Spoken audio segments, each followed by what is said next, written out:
म्हणतात, खरा राष्ट्रवाद म्हणजे काय याचं एक उत्तम उदाहरण, एकमेव उदाहरण जे आज सांगता येण्यासारखं आहे ते म्हणजे स्वातंत्र्यवीर विनायक दामोदर सावरकर.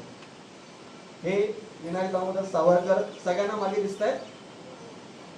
हे आहेत विनायक दामोदर सावरकर. तुम्हाला इतिहासाच्या पुस्तकांमधून विधान सावरकर म्हणजे कोण, तर ही अशी टोपी घातलेला आणि एक जस्ती काड्यांचा चष्मा असलेला एक इसम म्हणजे विनायक दामोदर सावरकर म्हणून तुम्हाला थोडीफार तरी या माणसाबद्दल तुम्हाला ओळख असेल.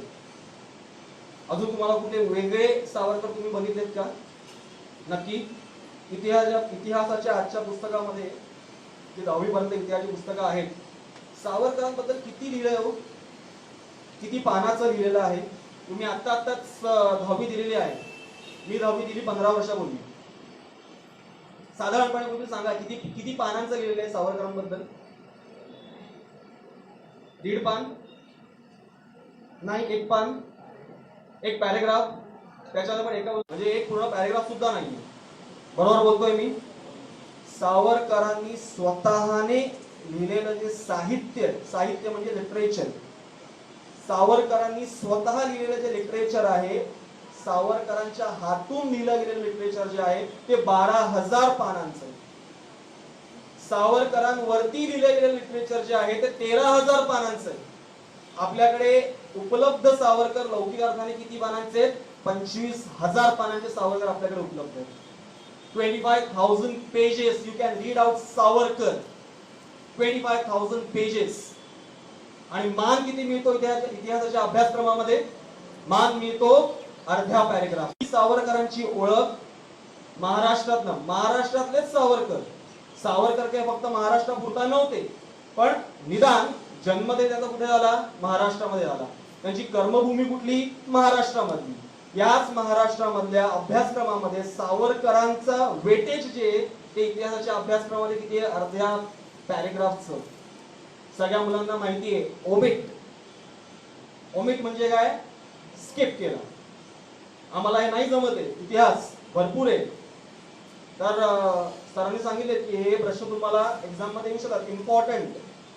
इम्पॉर्टंट क्वेश्चन्स पैकी सर आम्ही सावरकरांचा जो उतारा आहे तो स्किप करू, चालेल का? करून टाका, ठीक आहे चालेल. तो स्किप केला म्हणजे जे अर्ध्या पॅरेग्राफचे सावरकर तुम्हाला कळणार आहे ते सुद्धा तुम्हाला कळणार नाही.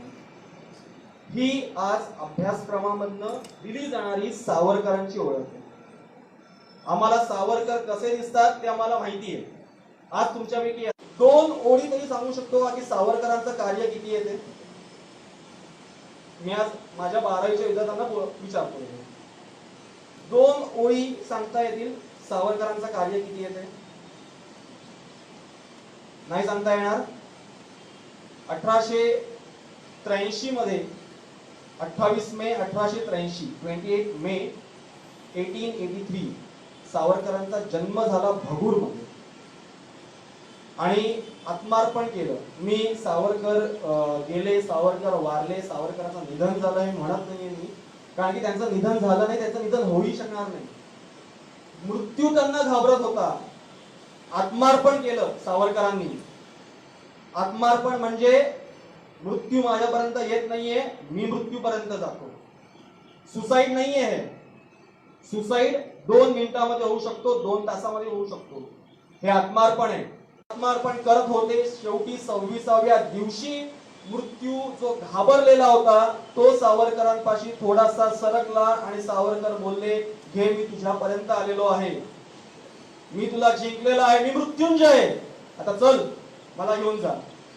हे करत सावरकरांनी आत्मार्पण केलं. हे कधी केलं? 1966 साली 26 of February 1966. 83 years of life. 83 वर्ष आयुष्यातली सावरकरांनी कोणासाठी दिली? स्वतःच्या आईसाठी दिली नाही. त्यांच्या आई प्लेग मध्ये दगावल्या. त्यांच्या वडिलांसाठी, वडीलही त्याच वेळेला प्लेग मध्ये दगावले.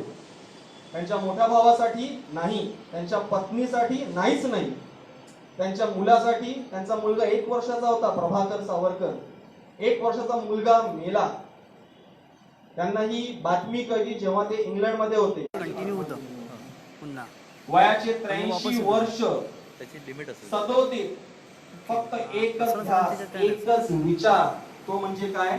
तर मी कशा पद्धतीने माझ्या आईचं, माझी आई म्हणजे कोण, भारतभूमी, कशा प्रकारे मी माझ्या भारतभूमीला स्वतंत्र करू शकेन, मला माझ्या भारतभूमीला स्वतंत्र करायचं आहे, कशा प्रकारे मी तिला करू शकेन, त्यासाठी त्यांनी घेतलेली ती एक प्रतिज्ञा होती. आणि ती प्रतिज्ञा त्यांनी त्यांच्या आत्मार्पणापर्यंत तशीच साली भारत स्वतंत्र झाला, पण तरी सुद्धा त्यांचं कार्य थांबलेलं नव्हतं. सतत त्यांची अवहेलना झाली, त्यांची उपेक्षा झाली. जे सरकार भारत चालवत होतं त्यावेळेला आपलं सरकार, त्यांनी सुद्धा त्यांना मान दिला नाही. आजही त्यांना भारतरत्न मिळालेला नाहीये. कोणाला भारतरत्न मिळाला? सचिन तेंडुलकरला मिळाला. सचिन तेंडुलकरचं काम फार मोठं आहे, खूप मोठं काम आहे, पण ते एकाच क्षेत्रातलं काम आहे. एपीजे अब्दुल कलाम यांना भारतरत्न मिळाला. ते राष्ट्रपती नंतर झाले. राष्ट्रपती होण्याच्या अगोदर त्यांना भारतरत्न मिळाला. ते त्यांच्या एका कामामुळे, त्यांच्या एका कार्यामुळे, ते म्हणजे न्यूक्लिअर सायंटिस्ट म्हणून. डॉक्टर बाबासाहेब आंबेडकरांना भारतरत्न मिळाला, तो मिळायलाच हवा होता. राजीव गांधी यांना भारतरत्न मिळाला का माहित नाही, मिळाला त्यांना भारतरत्न. बऱ्याच अशा नेत्यांना, पुढाऱ्यांना भारतरत्न मिळाला. माझे अतिशय आवडते गायक म्हणजे माझ्या मुलांना माहिती असते, पंडित भीमसेन जोशी, त्यांना भारतरत्न मिळाला. त्यांचं कार्य एकच होतं ना, संगीत क्षेत्रातलं. सावरकरांनी घेतलेली भरारी जी आहे ती 1 किंवा 2 क्षेत्रातली नव्हती. त्यांनी 15 क्षेत्रांमध्ये स्वैर संचार केलेला आहे. अशा व्यक्तीला भारतरत्न या सरकारने आजतागायत दिलेला नाहीये. भारतरत्न तुम्ही दिला नाही म्हणजे आमच्या मते सावरकर हे भारतरत्न नाहीत का? अरे असे 10 भारतरत्न, अरे असे 10 भारतरत्न त्यांच्यावरती ओवाळून आपण टाकून देऊ, असं त्यांचं उत्तुंग कार्य आहे. पण त्यांना एक लौकिक अर्थाने त्यांना एक तरी भारतरत्न त्यांना द्यायला हवा होता, एक तरी असा पुरस्कार त्यांना मिळायला हवा होता, जो या सरकारने त्यांना दिलेला नाही. आपण पुढे जाऊयात. हे श्री विनायक दामोदर सावरकर, हिंदू हृदय सम्राट, स्वातंत्र्यवीर. हा फोटो तुम्हाला दिसतोय का सगळ्यांना मागपर्यंत? हे जे घर आहे ते भगूर म्हणजे नाशिक जवळ भगूर नावाचं ठिकाण आहे. इथे स्वातंत्र्यवीर विनायक दामोदर सावरकरांचा जन्म झाला. त्यांच्या जन्माबद्दल फार काही सांगण्यासारखं काही नाहीये. एका साधारणपणे मध्यम वर्गीय कुटुंबामध्ये जन्म झाला. पुढे परिस्थिती थोडी हलाखीची होत गेली, त्याला काही तशी कारणं देखील होती. पुण्यामध्ये त्यानंतर हे सगळं कुटुंब जे होतं ते नंतर मग नाशिक पुण्यामध्ये स्थलांतरित झालं. त्यांची आई गेली, त्यांचे वडील गेले. या क्रांतिकारकाला तुम्ही ओळखता का? बरं, कधी कोणी बघितलंय हा कोण आहे माणूस? ते नाही. फडके, वासुदेव बळवंत फडके नाव कधी गेले कानावरनं? गेले नाव कानावरनं. वासुदेव बळवंत फडके हे स्वातंत्र्य कार्याचे पहिले क्रांतिकारक, त्यांना आपण क्रांतीसूर्य म्हणतो. पहिले क्रांतिकारक जे आहेत, म्हणजे रामोश्यांची टोळी यांनी तयार केली. रामोश्यांचं बंड यांचं फेमस आहे. पण तुम्हाला या वासुदेव बळवंत फडक्याबद्दल तुम्हाला फार काही जास्त माहित नसतं. का माहित नसतं? पुन्हा इतिहास, जो आपल्या अभ्यासक्रमामध्ये सांगितला गेलेला इतिहास आहे तो इतिहास. वासुदेव बळवंत फडके यांचं जे निधन झालं ते 1883 साली झालं. आणि त्याच 1883 साली योगायोग म्हणा स्वातंत्र्यवीर विनायक दामोदर सावरकरांचा जन्म झाला. वासुदेव बळवंत फडके हे सगळ्यात जास्त डेंजरस इंग्रजांना वाटत होते. त्यांचं येमेन म्हणून तुम्हाला माहिती देश आहे येमेन, त्या येमेन मध्ये फडक्यांना तिकडच्या कारागृहामध्ये हलवण्यात आलं. तुम्हाला विश्वास नाही वाटणार, यू विल नॉट बिलीव्ह, 72 किलोचा एक पहार, लोखंडी पहार असते, लोखंडी एक तुमच्या शरीरावरती तुम्ही टाकलं की तुम्ही उठू शकणार नाही. 72 किलो वजनीचा पहार जो होता तो वासुदेव बळवंत फडक्यांच्या अंगावरती जवळजवळ 3 वर्ष होता. जवळजवळ 3 वर्ष. 37व्या वर्षी त्यांचं निधन झालं 1883 साली. 1883 साली सावरकरांचा जन्म देखील झाला. सावरकरांनी ते जेव्हा वाढत होते, ते जेव्हा नाशिकमध्ये जेव्हा ते मोठे होत होते, त्यावेळेला त्यांचे वडील बंधू म्हणजे त्यांचे मोठे भाऊ म्हणजे बाबाराव सावरकर, गणेश दामोदर सावरकर, गणेश दामोदर सावरकर आणखी विनायक दामोदर सावरकर या दोघांनी मिळून एक मित्रमेळावा सुरू केला. मित्रमेळावा म्हणजे काय की सगळ्यांनी यायचं, जमायचं, थोडीफार कसं मिळेल त्याबद्दल थोडंफार डिस्कशन करायचं. या मित्रमेळाव्यामध्ये सावरकरांचं एक वक्तृत्व जे होतं, वक्तृत्व म्हणजे एलोक्युशन आपण ज्याला म्हणतो, ते एलोक्युशन वक्तृत्व त्यांचं फार बहरत गेलं. त्या वक्तृत्वाची फार लहानशी एक मी तुम्हाला गोष्ट सांगतो. कर्जतमध्ये जिल्हास्तरीय त्यावेळेला एक कॉम्पिटिशन होती, वक्तृत्व स्पर्धा, आणि ती खुली होती. खुली होती म्हणजे काय की कुठल्याही वयाचा त्यावेळेला अट किंवा बंधन नव्हतं. कोणी तिकडे येऊन तिकडे वक्तृत्व करू शकत होतं. सावरकरांचा ज्यावेळेला नंबर आला त्यावेळेला त्यांनी असं वक्तृत्व केलं की अक्षरशः सगळ्या लोकांनी उभे राहून त्यांना टाळ्याच्या टाळ्या वाजवल्या. हे फार ऑब्वियस होतं की ते जे काही जजेस असतील त्या जजेसनी साधारणपणे ऑब्वियसली सावरकरांना पहिलं पारितोषिक द्यायलाच हवं. त्यांनी दिलं नाही. का नाही दिलं? कारण की त्यांच्यामध्ये सावरकरांचं ते पाठांतर केलेलं वक्तृत्व होतं. सावरकर बोलले की सावरकर त्यावेळेला त्यांचं वय सावरकरांचं 11-12 वर्षाचा. विनायक त्यावेळेला बोलला की कोणी सांगितलं की माझं वक्तृत्व जे पाठांतर केलेलं आहे ते कोणी सांगितलं तुम्हाला? म्हणजे की तुझा तो अस्खलितपणा जो आहे, तो अस्खलितपणा बघून आम्हाला असं वाटतंय की तू जे काही आता बोललास, तू जी काही आता स्पीच दिलीस ती एक्सटेम्पोर नव्हती. एक्सटेम्पोर म्हणजे उत्स्फूर्त नव्हती, ते पाठांतर करून दिलेली स्पीच आम्हाला वाटत होती. सावरकरांनी चॅलेंज दिलं. सावरकरांचं चॅलेंज होतं की तुम्ही मला आता तुमचा कुठलाही आवडता विषय द्या आणि मला 3 मिनिटं द्या. 3 मिनिटांमध्ये मी पुन्हा तसंच एक चांगलं 5 ते 7 मिनिटाचं पुन्हा मी एक तुमच्या समोर वक्तृत्व सादर करतो.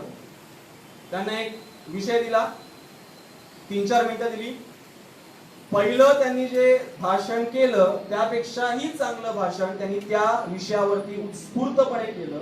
सगळ्यांनी पुन्हा एकदा टाळ्या वाजवल्या आणि ते जजेस जे होते ते बोलले की काय ना बाळा की पहिला, दुसरा, तिसरा आणि उत्तेजनाचा पहिला आहे त्यांच्याकडे त्यांचा पहिला नंबर परत काढून घेणं हे चुकीचं वाटतंय आम्हाला, पण आम्ही तुम्हाला आमच्या जजेसचा एक विशेष पुरस्कार तुला देतो.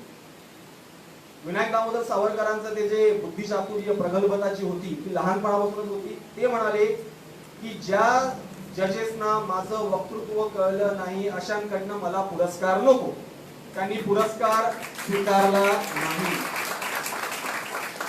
ही त्यांच्या बुद्धीची प्रगल्भता ही त्यांच्या वयाच्या 11व्या-12व्या वर्षापासून दिसते. वय वर्ष 9 त्यांना त्यांच्या शाळेतल्या लायब्ररीमध्ये एक इतिहासाचं पुस्तक त्यांनी काढलं आणि शेवटची 2 पानं फाडलेली होती. आता ही फाडलेली पानं त्यांना वाचायची होती पण त्यांना वाचता येत नव्हतं. त्यांनी त्याच्यावरती कविता रचली. वय वर्ष किती? 9. वय वर्ष 9 मध्ये कदाचित मुलं कविता ऐकतात कुठल्या? नाचरे मोरा. कविता रचली कुठली? इतिहासाच्या पानाचे मनोगत. इतिहासाच्या पानाचे मनोगत ही त्यांनी कविता रचली. वय वर्ष 9. वृत्त, अलंकार त्याला आपण मीटर म्हणतो, मीटर मध्ये बसणारी ती कविता त्यांची होती. वय किती होतं? 9. तुमचं वय किती आहे? 15, 16, 17. तुम्ही रिलेट करू शकता की मी ज्यावेळेला 9 वर्षाचा होतो त्यावेळेला मी काय करत होतो. त्यावेळेला मी कविता बनवणं तर सोडा, कविता मी वाचत तरी होतो का? शाळेतल्या पाठ्यपुस्तकातल्या सोडल्या तर. हे असे विनायक दामोदर सावरकर. भगूरमध्ये ते जेव्हा वाढत होते, शिकत होते त्यावेळेला एक प्रसंग घडला. तुम्हाला या तिघांबद्दल काय माहिती आहे का? हे तिघं कोण आहेत? साधारणपणे काही कल्पना?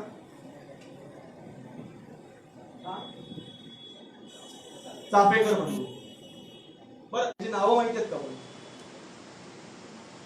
सगळ्यात मोठे जे होते त्याचं नाव काय? दामोदर हरी चाफेकर, बाळकृष्ण हरी चाफेकर, वासुदेव हरी चाफेकर. या तिघांना 1897 साली त्यांनी एक फार मोठं कार्य केलं.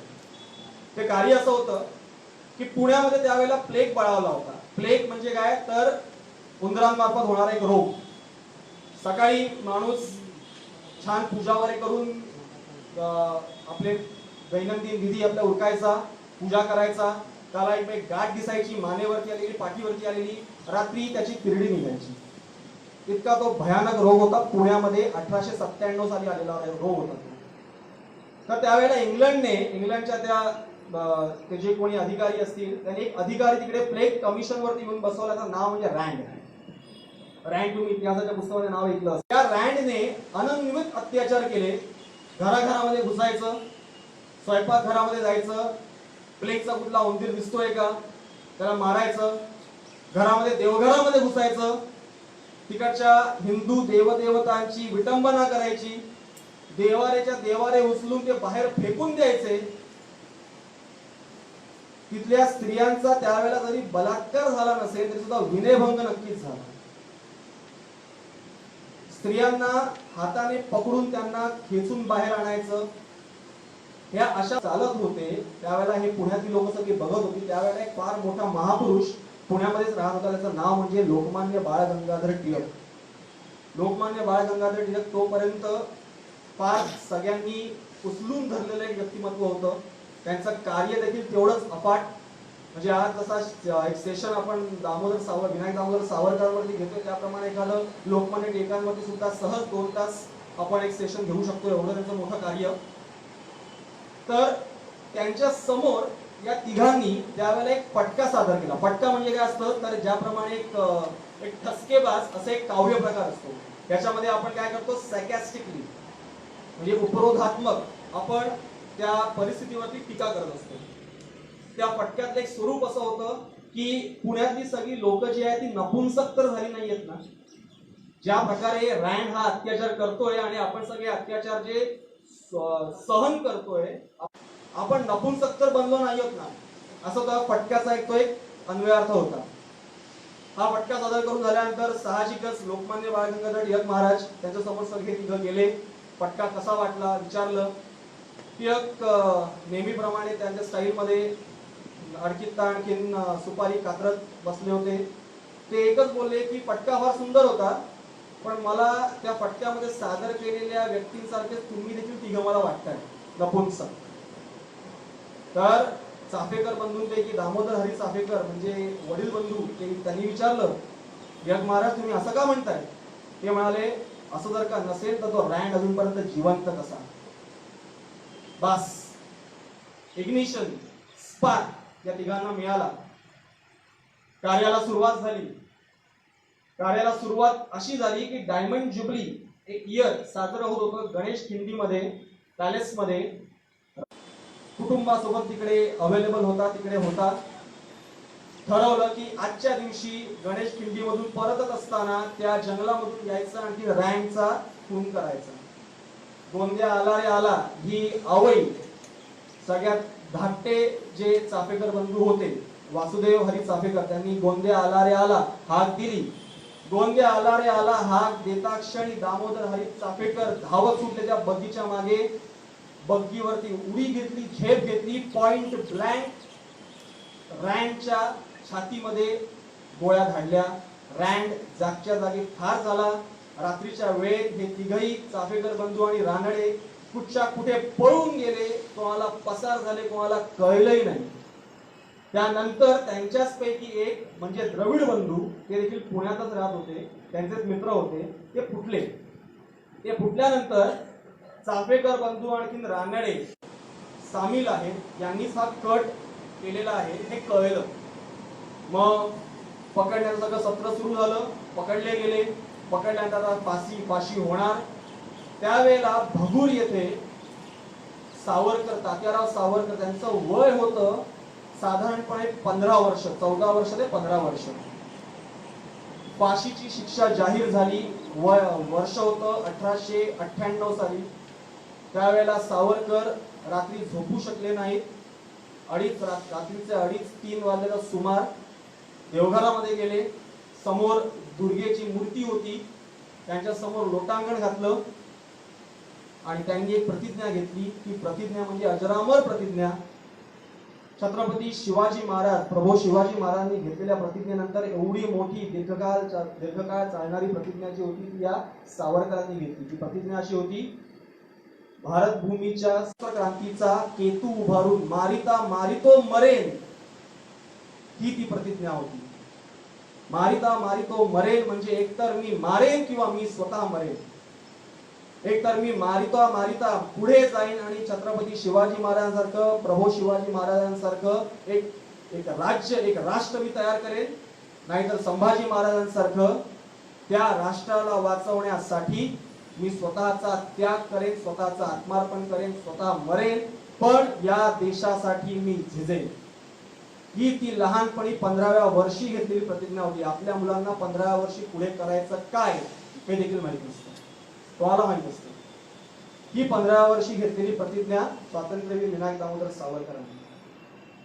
हे चाफेकर बंधू, हे विनायक दामोदर सावरकर तात्याराव सावरकरांसाठी एक स्पार्क, एक इग्निशन सारखे त्यावेळेला ते ठरले. ज्या वेळेला सावरकर पुण्यामध्ये आले पुढचं शिक्षण घेण्यासाठी, फर्ग्युसन कॉलेजमध्ये शिक्षण सुरू झालं, त्यावेळेला टिळक महाराजांबरोबर त्यांचे काही संबंध आले. नचिकेळकर, माझ्या मते या मुलांना नचिकेळकर हे नाव माहिती नसेल, पण इकडे जे बसलेले आहेत त्या सगळ्यांना नचिकेळकर हे नाव निदान ऍटलीस्ट माहिती असेल. फार थोर साहित्यिक नचिकेळकरांच्या सानिध्यामध्ये आले. नचिकेळकरांपासून ते टिळक महाराजांपर्यंत सावरकरांचे गाठीभेटी होऊ लागल्या. त्यावेळेला होम रूल चळवळ आणि स्वदेशी चळवळ ही टिळकांनी सुरू केलेली होती. टिळकांची होम रूल चळवळ सुरू झालेली होती, ती भारतभर पसरलेली होती. स्वदेशीची चळवळ टिळक सुरू करणार होते, सुरू झालेली होती. सावरकरांनी काय ठरवलं की पुण्यामध्ये आपण स्वदेशी मालाची होळी करूया, परदेशी मालाची होळी करूया. ते टिळकांसमोर गेले. टिळक बोलले की 4-5 कपडे नकोत, ढीकभर खंडीभर कपडे आले तर मला बोलवा. सावरकरांनी ठरवलं. सावरकर बोलले तयार होत नाहीत, आपल्याकडे येत नाही तोपर्यंत मी तुम्हाला बोलवणार नाही, तोपर्यंत ही परदेशी मालाची होळी इकडे होणार नाही.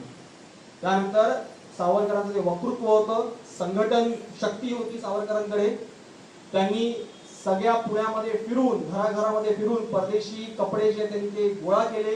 गोळा केल्यानंतर त्यांनी आज जे गरवारे कॉलेज, पुढे जर का पुढे साधारणपणे फिरलं असेल त्यांना माहिती असेल, गरवारे कॉलेज, संभाजी पूल, बालगंधर्व जे नाट्यगृह आहे त्याच्या बाजूला हे जे आपण बघतोय हे स्मारक आहे. स्वदेशी चळवळीचं स्मारक, परदेशी मालाची केलेली होळी, हे स्मारक तिकडे ताठ मानेने उभं आहे. त्याच्यावर तुम्ही बघताय अनादि मी अनंत मी अवध्य मी भला. पुढच्या वेळी नाहीये तिकडे लिहिलेलं. अनादि मी अनंत मी अवध्य मी भला, मारी रिपू जगत ऐसा कवन जन्मला. हे काव्य जे आहे ते सावरकरांनी रचलेलं काव्य आहे. त्या काव्यावरती सुद्धा आपण पुढे येऊच, प्रकाश टाकूच. इकडनं लौकिक अर्थाने सावरकरांची स्वदेशी चळवळीमध्ये सावरकरांनी भाग घेतला. सावरकर ज्या वेळेला पुण्यामध्ये शिकत होते, टिळक महाराजांनी त्यांना सांगितलं की आपलं हे शिक्षण जे आहे ते आपल्याला भारतामधनं मिळणार नाहीये, भारताबाहेर जाण्याची गरज, भारताबाहेर जा, लंडनला जा. लंडनला गेल्यावरती लंडनला त्यांच्या शिबिरामध्ये जाऊन त्यांची विद्या स्थापन, त्यांची विद्या जी आहे ती समजून घे. कशा प्रकारे तिकडे हत्यारं बनवतात, कशा प्रकारे बॉम्बगोळे, हातगोळे बनवायचे समजून घे. त्यानंतर इथे येऊन ते हत्यारं, ते बॉम्ब, ते कसे ना कसे तरी ते भारतामध्ये पाठव. भारतामध्ये सशस्त्र क्रांतीचा लढा जो आहे तो उभा राहायला पाहिजे.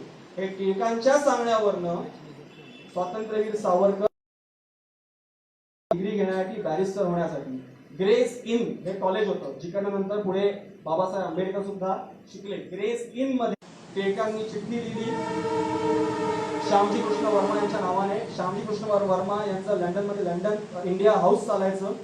इंडिया हाऊस म्हणजे इंडियामधनं येणारे जे काही नवे विचाराचे, नवे प्रवाहाचे जे काही विद्यार्थी आहेत त्यांना राहण्यासाठी एक प्रकारचं हॉस्टेल, त्याला इंडिया हाऊस असं नाव होतं. त्या इंडिया हाऊस मध्ये आल्यानंतर त्यांना कशा कशा प्रकारे त्यांना मित्र भेटले.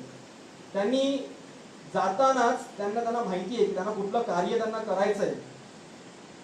जाताना पर्शिया बोटीतनं ते जेव्हा सफर त्यांची सुरू होती, 36 दिवसांचा प्रवास होता, गेल्यापासूनच त्यांना एक एक असे क्रांतिकारी त्यांच्या वाट्याला आले, किंवा असं म्हणूयात की स्वातंत्र्यवीर सावरकरांचा जो परिसस्पर्श आहे तो या क्रांतिकारकांना झाला. त्या क्रांतिकारकांची नावं तुम्ही इतिहासाच्या पुस्तकामध्ये वाचली असतील नसतील माहिती नाही. हरनाम सिंग, लाला हरदयाळ, ज्ञानचंद वर्मा, पांडुरंग बापट, ज्यांना बापट म्हणून सेनापती बापट मार्ग तरी तुम्हाला ऍटलीस्ट माहिती असेल, त्यावरून तुम्हाला माहिती आहे की सेनापती बापट कोणतरी होते. W.E. फडके, मदनलाल धिंगरा, हा माणूस कोण आहे तुम्हाला माहिती आहे का? या माणसाचं नाव आहे मदनलाल धिंगरा. मदनलाल धिंगरा म्हणजे कोण? मदनलाल धिंगरा म्हणजे स्वातंत्र्यवीर विनायक दामोदर सावरकरांचा लंडन मध्ये गेल्यावरती झालेला एक परममित्र. सावरकरांच्या चरणी ज्यांनी अक्षरशः आपलं आयुष्य देऊन टाकलं. सावरकरांमुळे एवढे प्रभावित झालेले ते व्यक्तिमत्व म्हणजे मदनलाल धिंगरा. सावरकर भेटण्यापर्यंत मदनलाल धिंगरा काय करत होता? मदनलाल धिंगरा तुम्हाला हसायला येईल, मदनलाल धिंगरा सावरकर भेटेपर्यंत डान्सच्या क्लासला जात होता. खरी गोष्ट आहे. मदनलाल धिंगरा त्यावेळेला बॅले डान्सच्या क्लासला जायचा. लाल लाल ओठ, मस्त मधून असे छान भांग पाडायचे, गोरा वर्ण, उंच भरदार असं व्यक्तिमत्व, आणि लौकिक अर्थाने ज्याला आपण म्हणतो मुलगा बिघडला की सगळी कामं करायचं. म्हणजे दारू पिणं, सिगरेटी ओढणं, ही सगळी कामं मदनलाल धिंगरा त्यावेळेला करायचं. सावरकरांच्या भेटीमुळे मदनलाल धिंगरावरती असा काही परिणाम झाला, मदनलाल धिंगराने वंगभंग चळवळीमध्ये बंगालची फाळणी करणारा जो एक कायदा इंग्लंडने त्यावेळेला बनवला, की बंगालची फाळणी, वंगभंग चळवळीला विरोधी बंगालची फाळणी म्हणजे एक्झॅक्टली होतं काय, तर आपण ज्याला म्हणतो ना काय डिवाइड अँड रूल, इंग्लंडचा एक नेहमीचा एक हत्यार राहिले, डिवाइड अँड रूल. की डिवाइड अँड रूल म्हणजे काय, हिंदू आणि मुसलमान यांच्यामध्ये काय करायचं, फूट पाडायची. हिंदूंचं जे ध्येय आहे ते ध्येय तुम्हा मुसलमानांचं कधी होऊच शकत नाही. हे लॉर्ड कर्झन वायली जो आहे, तो लॉर्ड कर्झन वायली बंगालला जाऊन तिकडे बडबडायचा मुसलमानांसमोर, मुसलमानांचा जो वेगळ्या भेटी घ्यायच्या, मीटिंग्स घ्यायचा. ही गोष्ट सावरकरांना लंडनमध्ये इंडिया हाऊसमध्ये साधारणपणे पटणारी नव्हतीच. खिलाफत चळवळ त्यावेळेला सुरू होणार होती, सुरू झालेली नव्हती खिलाफत चळवळ. खिलाफत चळवळ कदाचित तुम्हाला इतिहासापासून थोडीफार एक मोघम माहिती तुम्हाला कळली असेल, खिलाफत चळवळ म्हणजे काय. त्यावेळेला मदनलाल धिंगरा यांनी विचारलं सावरकरांना की हौतात्म्य पत्करण्याची खरी वेळ ती कुठली. मी जे तुम्हाला बोललो की एकदा का तुमच्या हृदयाचा आणि बुद्धीचा संगम झाला म्हणजे अद्वैताचा संगम असतो तो. सावरकरांनी नेमकं हेच सांगितलं. ज्या वेळेला तुझ्या बुद्धीला पटेल, ज्या वेळेला तुझ्या हृदयाला पटेल, त्यावेळेला तू हौतात्म्य पत्करण्यासाठी तयार झालेला आहेस. पुढे मदनलाल धिंगरा सरळ जिकडे एक सेरेमनी चालू होती त्या सेरेमनीमध्ये घुसला. पुन्हा तेच हातात एक पिस्तूल घेतलं, लपवलं, पॉइंट ब्लँक लॉर्ड कर्झन वाईलीच्या छातडावर गोळ्या झाडल्या, पिस्तूल टाकलं खाली आणि स्वतःला स्वाधीन केलं. हे असे एक एक क्रांतिकारी जे होते. मी म्हणतो की सावरकर यांचा परिसस्पर्श झाला. परिसस्पर्श होणं म्हणजे काय, तर परिसस्पर्श म्हणजे एक धातू असतो, तो त्या परिसाच्या स्पर्शामध्ये आला तर त्या धातूचं सोन्यामध्ये रूपांतरण होतं. त्या धातूला आपण म्हणतो, त्या दगडाला आपण म्हणतो परिसस्पर्श. सावरकरांचा तो स्पर्श जो होता तो अशा प्रकारे परिसस्पर्श होता.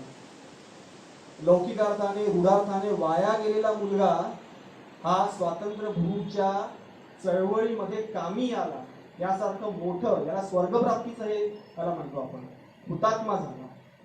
यापेक्षा वेगळं अशा प्रकारे त्यांना एक एक क्रांतिकारी जे होते ते लंडनच्या इंडिया हाऊस मध्ये भेटत गेले. मादाम कामा म्हणजे मॅडम कामा तिकडे होत्याच, सेनापती बापट तिकडे होते. सेनापती बापट हे त्यावेळेला तिकडे अभियांत्रिकी म्हणजे इंजिनिअरिंग शिकण्यासाठी गेलेले होते. सेनापती बापट हे नंतर भारतामध्ये परतल्यानंतर ते गांधीवादी झाले, पण तोपर्यंत ते सावरकरांसोबत असताना त्यांनी हातगोळे, बॉम्बगोळे कसे तयार करायचे, हँड ग्रेनेड्स कसे बनवायचे हे ते शिकले. शिकल्यानंतर ते सावरकरांना म्हणतात की हे लंडनचं संसद जे दिसतं आपल्याला विंचेस्टर मध्ये उडवून टाकू का. सावरकर म्हणाले हा आतताईपणा होईल. जर का लंडनचं जर का संसद भवन जर का उडवलं तर असे सुद्धा बरेच संसदेमध्ये बसणारे असे बरेच सांसद आहेत इंग्लंडमध्ये जे भारताला आपण का पोचतोय म्हणून इंग्लंडच्या राणीच्या विरुद्ध आहे, ते सुद्धा मरतील. डिस्क्रीट हे पूर्ण फार गरजेचं आहे.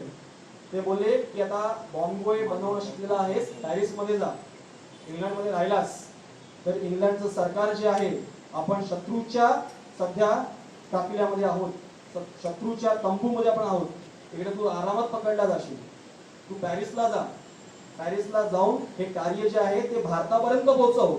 भारतापर्यंत ते कार्य पोहोचलं. हे आहे ते सेनापती बापट. हे माझं विचारात राहून गेलं की तुम्ही यांना ओळखता का, ते हे सेनापती बापट. भारतामध्ये बॉम्बगोळे आले. भारतामध्ये बॉम्बगोळे आल्यानंतर ते ह्या व्यक्तीच्या हातात पडले. हा व्यक्ती तुम्हाला माहिती आहे कोण? या व्यक्तीचं नाव आहे खुदीराम बोस. नाव ऐकलंय खुदीराम बोस? खुदीराम बोस याने बॉम्बगोळा जो आहे तो त्या बंगालच्या मॅजिस्ट्रेटच्या गाडीवरती टाकला. बंगालच्या त्या मॅजिस्ट्रेटला उडवलं आणि हसत हसत तो फासावरती गेला. त्यानंतर सावरकर काय करायचे? सावरकर हे एखादा डिकिन्सचं पुस्तक असेल, डिकिन्सच्या साधारण कादंबऱ्या एवढ्या मोठ्या जाड असायच्या, त्या डिकिन्सच्या कादंबऱ्यांच्या मध्ये ते कोरायचे मधून आणि तिकडे पिस्तूल लपवायचे आणि अशा प्रकारे पिस्तूल सावरकर भारतामध्ये पाठवायचे. अशी पिस्तूल जी आहे ती बाबाराव सावरकर म्हणजे वडील बंधूंच्या हातामध्ये एक मिळाली. त्यांनी ठरवलं आता जॅक्सनचा वध करायचा आहे. जॅक्सन म्हणजे त्यावेळेला नाशिकचा जो आपण मेयर म्हणू शकतो किंवा नाशिकचा एक कलेक्टर आपण म्हणू शकतो. वध करायचा कोणी? तर तो या व्यक्तीने केला. या व्यक्तीला आपण ओळखतो का? बरं, साधारणपणे जॅक्सनला कोणी मारलंय माहितीये का? कोणी मारलं असेल जॅक्सनला? काही कल्पना? जॅक्सनला मारलं अनंत कान्हेरे यांनी. हा जो व्यक्ती तुमच्या समोर जो दिसतोय हा सुद्धा एक क्रांतिकारक आहे. याचं नाव आहे अनंत कान्हेरे. अनंत कान्हेरे हा त्या स्वातंत्र्य मेळाव्यातला म्हणजे अभिनव भारत या चळवळीमधला एक 18 वर्षाचा तरुण म्हणजे तुमच्याच वयाचा, तुमच्या वयाचा तरुण. त्याच्या हातामध्ये बाबाराव सावरकरांनी बंदूक ठेवली आणि सांगितलं ही कामगिरी तुला करायची आहे. हा आनंदाने विडापिसा झाला. हा शारदा थिएटरमध्ये घुसला. शारदा थिएटरमध्ये बालगंधर्वांचं नाटक बघायला आलेला जॅक्सन तिकडे बसला होता. नाटक संपलं, जॅक्सन उठल्याबरोबरच अनंत का पॉइंट ब्लँक छाताड्यामध्ये गोळ्या घालल्या. त्यावेळेला 1906 पासून ते 1910 पर्यंत या 4 वर्षामध्ये सावरकरांचं क्रांतिकार्य म्हणजे अक्षरशः दिपवून टाकणार होतं. वीज कडकडावी, त्या वीज कडकडावी त्याप्रमाणे सावरकरांचं ते कार्य होतं. 1906 पासून ते 1910 पर्यंत. 1906 ते 1910 लंडन मध्ये बसून, इंडिया हाऊस मध्ये बसून त्यांनी हे पूर्ण क्रांतिकार्य जे आहे त्यांनी ते अबाधित ठेवले.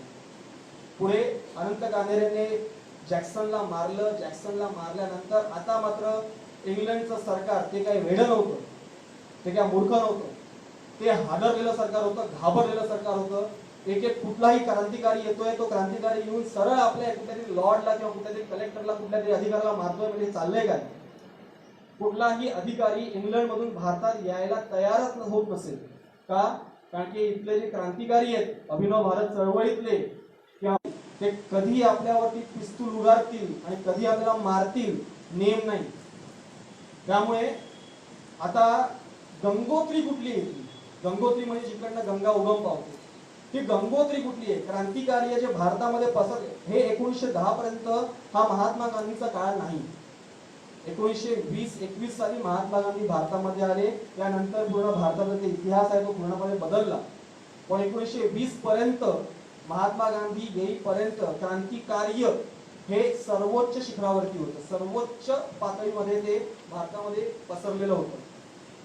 आता या सगळ्याची जी एक गंगोत्री आहे, कुठून हे सगळं क्रांतिकार्य उगम पावतंय, हे या सगळ्या इटालियन पिस्तूल यांना मिळतात कुठनं? मिळतात ऑब्विसली, येणार कुठनं? इंग्लंडमधूनच येणार. मग येतात कशा? कोण पाठवतंय?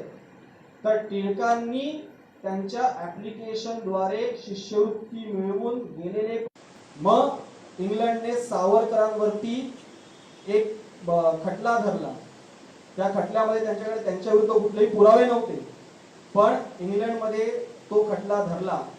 त्या खटल्यामध्ये त्या जजेसनी काही मोगम अशा फक्त एव्हिडन्सेसच्या आधारावरती सावरकरांना बंदिवास दिला. हा बंदिवास काय असावा? 2 जन्मठेपेचा. साधारणपणे एक जन्मठेप असते. त्यावेळेला एक जन्मठेप म्हणजे 25 वर्षांची जन्मठेप. म्हणजे या जन्मात तुम्हाला ही जन्मठेप मिळावी ती 25 वर्षांची. अशी त्या तेव्हाच्या इंग्लंड सरकारने त्यांना 2 जन्मठेपेच्या शिक्षा सुनावल्या. म्हणजे 50 वर्ष. बरं, कुठे? साध्या कुठल्या तुरुंगामध्ये नाही, अंदमान काळे पाण्याची शिक्षा. अंदमान मध्ये तुम्हाला माहिती कुठे आहे ते? अंदमानचं बेट. अंदमानचं बेट हे इंडोनेशिया पासून फार जवळ आहे. म्हणजे तिकडे तुम्हाला कोलकाता चेन्नई दिसतं. तर चेन्नईवरनं एक आडवी रेषा जर का आपण नकाशामध्ये जर का काढली आणि वेस्ट बेंगॉल कोलकात्यावरनं एक उभी रेषा जर का काढली, त्यांचं जिकडे ते एकमेकांना इंटरसेक्ट करतात तिकडे अंदमान निकोबार बेट आहे. त्या अंदमानमध्ये सेल्युलर जेल आहे. अंदमानच का? अंदमानलाच काळे पाणी का? कारण की अंदमानची हवा जी आहे ती रोगट हवा आहे. क्षयरोग होण्यासाठी त्यावेळेची हवा अतिशय पूरक. म्हणजे एकदा का तिकडे एखादा कुठला तरी क्रांतिकारी जो असेल त्याला तिकडे जर का बंदिवासी किंवा प्रिझनर म्हणून तिकडे पाठवला की तो 3-4 वर्षांनी तिकडे साहजिकच मरेल. बरं, तिकडच्या ज्या न्यूज आहेत तिकडे त्या बंदिवानांचे जे काय बंदिवासी जे आहेत त्यांचे काय हाल आहेत ते भारतापर्यंत पोहोचणार नाही. कारण की भारतापासून ते फार लांब आहे. तिकडे त्यांना भेटायला त्यांचा कुठलाही नातलग येणार नाही. एवढा लांब कोण येणार त्यांना भेटायला म्हणून? त्यामुळे आम्ही त्यांचे काय आनंदित तिकडे छळ करतोय, सामोरं जावं लागतंय, हे भारतापर्यंत या न्यूज या खबरा येणारच नाही. 3-4-5 वर्षामध्ये साहजिकच तो जो काही बंदिवासी तिकडे असेल तो तिकडे मरेल. आणि त्यामुळे त्यांचं जे काही तिकडे क्रांतिकार्य चाललं आहे ते तिकडे क्रांतिकार्य संपेल. ही एक साधारणपणे कल्पना होती इंग्रजांची की अंदमानला हा सेल्युलर जेल का उघडला, काळे पाण्याची शिक्षा अंदमानला का दिली. हे ते सेल्युलर जेल आपण जे आता बघतोय. आता तो सेल्युलर जेल जे आहे ते अर्ध्याहून कमी उरलेलं आहे. अंदमान निकोबारला मला जाण्याचा एक योग आलेला होता. सेल्युलर जेल मी बघितलेला आहे. त्यावेळेला सेल्युलर जेल आता जे तुम्हाला दिसतंय त्यापेक्षा ते फक्त अर्ध्याहून पेक्षा कमी. मध्ये एक गोल तुम्हाला दिसतोय, आणखी बाकी चक्राप्रमाणे अशा तिकडे टोटल 7 इमारती आहेत. चाळीप्रमाणे असतात. म्हणजे कुठलाही जर का प्रिझनर तिकडनं जर का निसटला तरी पण त्याला शेवटी यायचंय, त्याला निसटायला यायचंय बरोबर मध्येच. कोठडी होती ती डबल सुरक्षेची होती. सावरकर यांच्या बिल्ल्यावरती डी होता. डीचा अर्थ आहे डेंजरस. कालच मला सौमित्र रुपये इकडे बसला, त्याने मला काल तो एक फोटो पाठवला होता. तो फोटो मी इकडे इन्क्लूड नाही करू शकलो. त्यांच्या बिल्ल्याचा फोटो होता. अजून तुम्ही तो बिल्ला तिकडे गेला ती बघितला सेल्युलर जेलमध्ये. त्या बिल्ल्यावरती डी लिहिलेलं होतं. डीचा अर्थ आहे डेंजरस. तो डेंजरस का ते पण तुम्हाला सांगतो. ही ती सावरकर कोठडी. डबल सुरक्षा कशी? 210 नंबरची कोठडी. त्या इमारतीमधली सगळ्यात कॉर्नरची कोठडी. कॉर्नरची असल्यामुळे तुम्हाला इथे एक दार दिसत असेल, जिकडे आता मला पॉइंटर आहे तिकडे एक दार आहे. आणि हा त्याला पुन्हा सेकंड सुरक्षा, डबल सुरक्षा मिळावी म्हणून पुन्हा अजून एक तिकडे द्वार. अशा प्रकारे डबल सुरक्षा त्यांना त्यांच्यावर ठेवण्यात आली होती. बरी कोठडी केवढी? हवा वगैरे होती? हवा अजिबात नव्हती. हवा नव्हती म्हणजे काय? तिकडे आत्ता तिकडे एक असं खिडकी केलेली, आत्ता केलेली होती. सावरकर ज्या वेळेला या कोठडीमध्ये होते त्यावेळेला तिकडे खिडकी नव्हती. 8x5. 8x5 म्हणजे एवढं पण नाहीये. 8x5 मध्ये तो माणूस वयाचे 12 ते 13 वर्ष राहिला. त्यांना शिक्षा होती 50 वर्षाची. 12 ते 13 वर्ष वयाची तो माणूस तिकडे राहिला त्या एका कोठडीमध्ये. बरं, राहिला पण कसा? त्याचे हात, ते हातकडी आपण जी म्हणतो त्याच्यामध्ये तर होतेच, पायाला सुद्धा बेड्या होत्या. पायाला बेड्या अशा की चालताना आपण गुडघे आपले चालताना आपण बेंड करू शकणार नाही. जर का गुडघे बेंड केले तर आपल्याला चालता येणार नाही. अशा प्रकारे त्या पायातल्या बेड्या होत्या त्या. आणि असं त्यांनी पूर्ण 12 ते 13 वर्ष आयुष्याची काढली. हे अशा प्रकारे या अशा अनन्वित अत्याचारामध्ये कुठला भारतीय सेनानी, कुठला क्रांतिकारी अशा प्रकारच्या मरण यातना सोसल्या त्याने. गांधीजी बरेच वेळा त्यांना कोठडी, प्रिझन झाली. जवाहरलाल नेहरूंना सुद्धा बरेचदा तुरुंगामध्ये डावण्यात आलं. पण तिकडे त्यांना सगळ्या प्रकारच्या ज्या मूलभूत सोयी तिकडे हव्या असतात त्या त्यांना सगळ्या सोयी तिकडे त्यांना पुरवलेल्या होत्या. पण सावरकरांना त्या कुठल्याही सोयी पुरवल्या गेलेल्या नव्हत्या. म्हणजे ज्या प्रातर्विधी असतात त्या प्रातर्विधी करण्याच्या सुद्धा वेळा नेमलेल्या होत्या. त्या वेळेतच प्रातर्विधी करायचे. त्यानंतर प्रातर्विधींसाठी किंवा त्यानंतर त्या शौच वगैरे विधींसाठी जायचं नाही. आणि जर का शौच जर का तिकडे झालं तर तिकडे कशा प्रकारे त्यांना मारलं जायचं ही ती कोठडी. आता तिकडे हा एक लहानशी कारण तिकडे आपण इथपर्यंत सगळे भाविक जे आहोत ते जाऊ शकतो. आपण खिडकी आता केलेली आहे, पण अगोदर ही खिडकी नव्हती. हे तुम्हाला दिसते, तो तुम्हाला काळपट दिसत असेल, ब्राईटनेस थोडासा जास्त कमी असल्यामुळे. अशा प्रकारे जर का कुठल्याही प्रकारची चूक जर का झाली तर अशा प्रकारे कोडेच्या कोडे मारण्यात यायचे. अशा प्रकारे माणसाला तिकडे त्या कैद्याला तिकडे गुंफलं जायचं आणि मागून हा जो जमादार आहे तो सटासट पाठीवरती रट्टे घेत. सावरकरांची आणि सावरकर सारख्या अनेक लोकांची छाती जी होती ती छाती त्याच्या कातडी उरलीच नव्हती. का? कारण की ते जे पट्टे मारायचे ना ज्या पुढे लहान लहान अशा त्या खेळे असायचे, लहान लहान खेळ जे मारल्यानंतर कातडीच्या कातडी निघून यायची अक्षरशः. या अशा प्रकारचे हाल सावरकरांना पहिल्या 3 वर्षामध्ये भोगावे लागले. पहिले 3 वर्ष, 13 वर्षापैकी पहिले 3 वर्ष रोज सावरकरांना अशा प्रकारे कोडे मारले जायचे. आणि अशा सावरकरांची आज राहुल गांधींना मला बोलावं असं वाटतं, तिची लायकी नाहीये, तिची लायकी नाहीये सावरकरांबद्दल आज हे असं बोलायची. मला माहिती आहे की राजकीय भाष्य करणं उचित नाहीये, पण करावं असं वाटतं. का? कारण की राहुल गांधी फक्त काँग्रेसमधला नाही, तो एक माणूस सुद्धा आहे. आणि तो म्हणतो ना की मी भारतामध्ये जन्माला आलेला माणूस आहे, तर भारतामध्ये जन्माला आलेला माणूस म्हणून, एक माणूस म्हणून दुसऱ्या माणसाला बोलतोय, भारत भूमीमध्ये जन्माला आलेल्या माणसाला, की तुझी लायकी नाहीये सावरकरांबद्दल हे असे अपप्रचार बोलण्याची. हा तुम्हाला दिसतो, याला म्हणतात कोलू. साधारणपणे तेलाच्या घाण्याला, या तेलाचा घाणा किंवा कोलू, या तेलाच्या घाण्याला साधारणपणे बैल झुंबतात. आणि जिकडे आज एक माणूस तो दिसतोय तुम्हाला उभा असेल, तिकडे बैल असतो आणि ती बैल गोल गोल फिरतो. जे तेली असतात म्हणजे त्यावेळेला जे काही 12 बलुतेदार वगैरे होते त्या पद्धतीमध्ये दिवसभरामध्ये 12 किलो तेलाचं प्रमाण हे किलोमध्ये मोजलं जायचं. 12 किलो जरी नेहमीपेक्षा जास्त असं म्हटलं जायचं. पण तिथे मात्र सावरकरांचा रोजचा जो त्यांना अल्टिमेटम दिलं जायचं की रोज तुम्हाला किती तेल काढायचंय, 30 किलो तेल. बैल नाही, स्वतः झुंपायचं, स्वतः तिकडे कात्याकूट करायची, स्वतः तिकडे नारळ खवायचा, कात्याकूट करायची. ते नारळ जे आहे ते या कोलूमध्ये मध्ये टाकायचे आणि झुंपायचं बैलांच्या जागेवरती, ढकलायचा पूर्ण कोलू.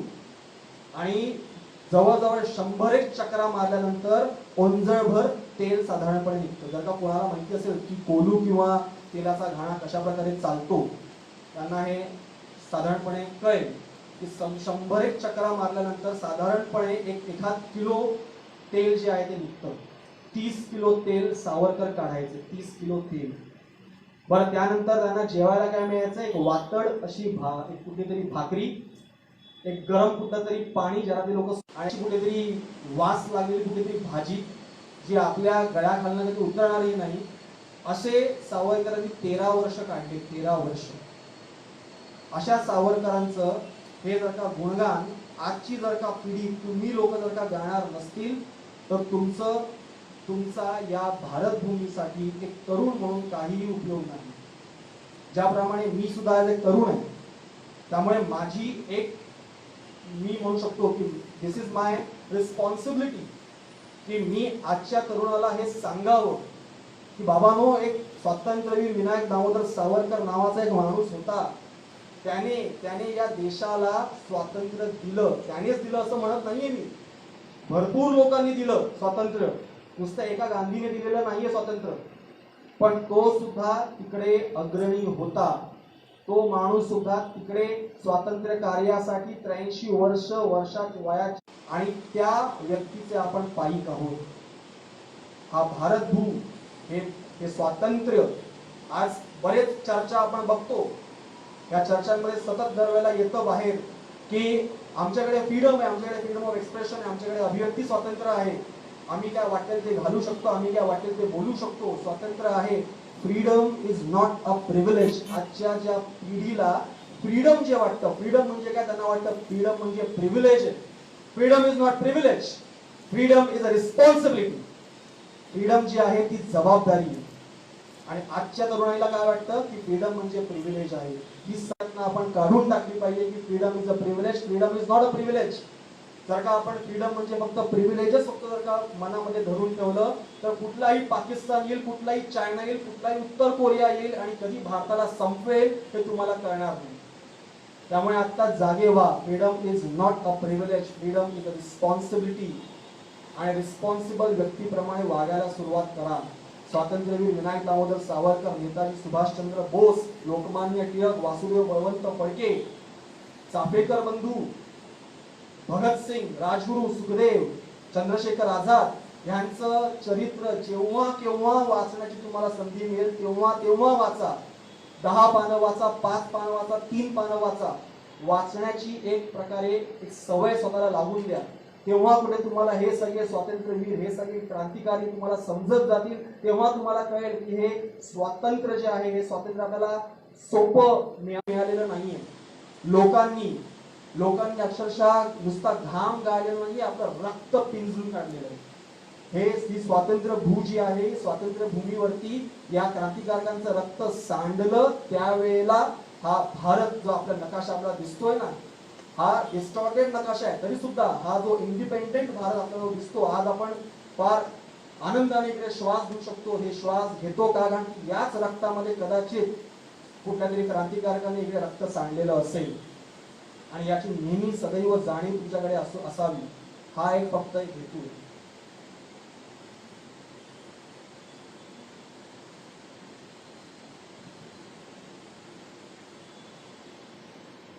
पुढे स्वातंत्र्यवीर सावरकरांच्या आयुष्यामध्ये एक मोठी आलेली कलाटणी, एक वळण. ते वळण म्हणजे काय की 1920 साली सावरकरांनी एक माफीनामा लिहिला, ज्या माफीनाम्याचा अगोदर पण मी उल्लेख केलेला होता. तुम्ही सुद्धा मान्य केलेलं आहे, त्यांनी माफीनाम्यामध्ये लिहिलेलं होतं की तुम्ही सुद्धा मान्य केलं आहे की हळूहळू का होईना जे सगळे देश आमच्या अधिपत्याखाली आहेत त्या सगळ्या देशांना आता त्यांचं स्वातंत्र्य किंवा त्यांना त्यांचं अधिपत्य देऊन टाकायचं. हे सावरकरांनी सांगितलं की हे जर का तुम्ही सुद्धा मान्य केलेलं आहे तर माझा लढा त्यासाठीच होता. तुम्ही ते मान्य करताय म्हणजे आज नाही तर उद्या तुम्ही देशाला स्वातंत्र्य देणार आहात. हळूहळू का होईना पण देणार आहात. त्यामुळे आता मला पुढे स्वातंत्र्य कार्य करण्याची काही गरज नाहीये, गरज वाटत नाही. बरं, हे लिहिलं, हा माफीनामा त्यांनी लिहिला म्हणून आजचे जे कोणी राजकीय पक्ष आहेत, प्रामुख्याने काँग्रेस, ते म्हणतात काय की माफीवीर सावरकर, स्वातंत्र्यवीर नाही, माफीवीर सावरकर. मला सांगा, छत्रपती शिवाजी महाराजांचं बऱ्याच लोकांनी ते चरित्र वाचलं असेल किंवा बऱ्याच लोकांना छत्रपती शिवाजी महाराज माहिती असतील. छत्रपती शिवाजी महाराजांचा तह केला नाही का, आग्र्याला गेले नाहीत का ते जेव्हा आग्र्याला गेले, सिंहावलोकन म्हणजे काय असतं माहिती आहे? सिंहावलोकन म्हणजे सिंहाला पुढची उडी घेण्यासाठी सिंहाला 4-5 पावलं मागे यावं लागतं.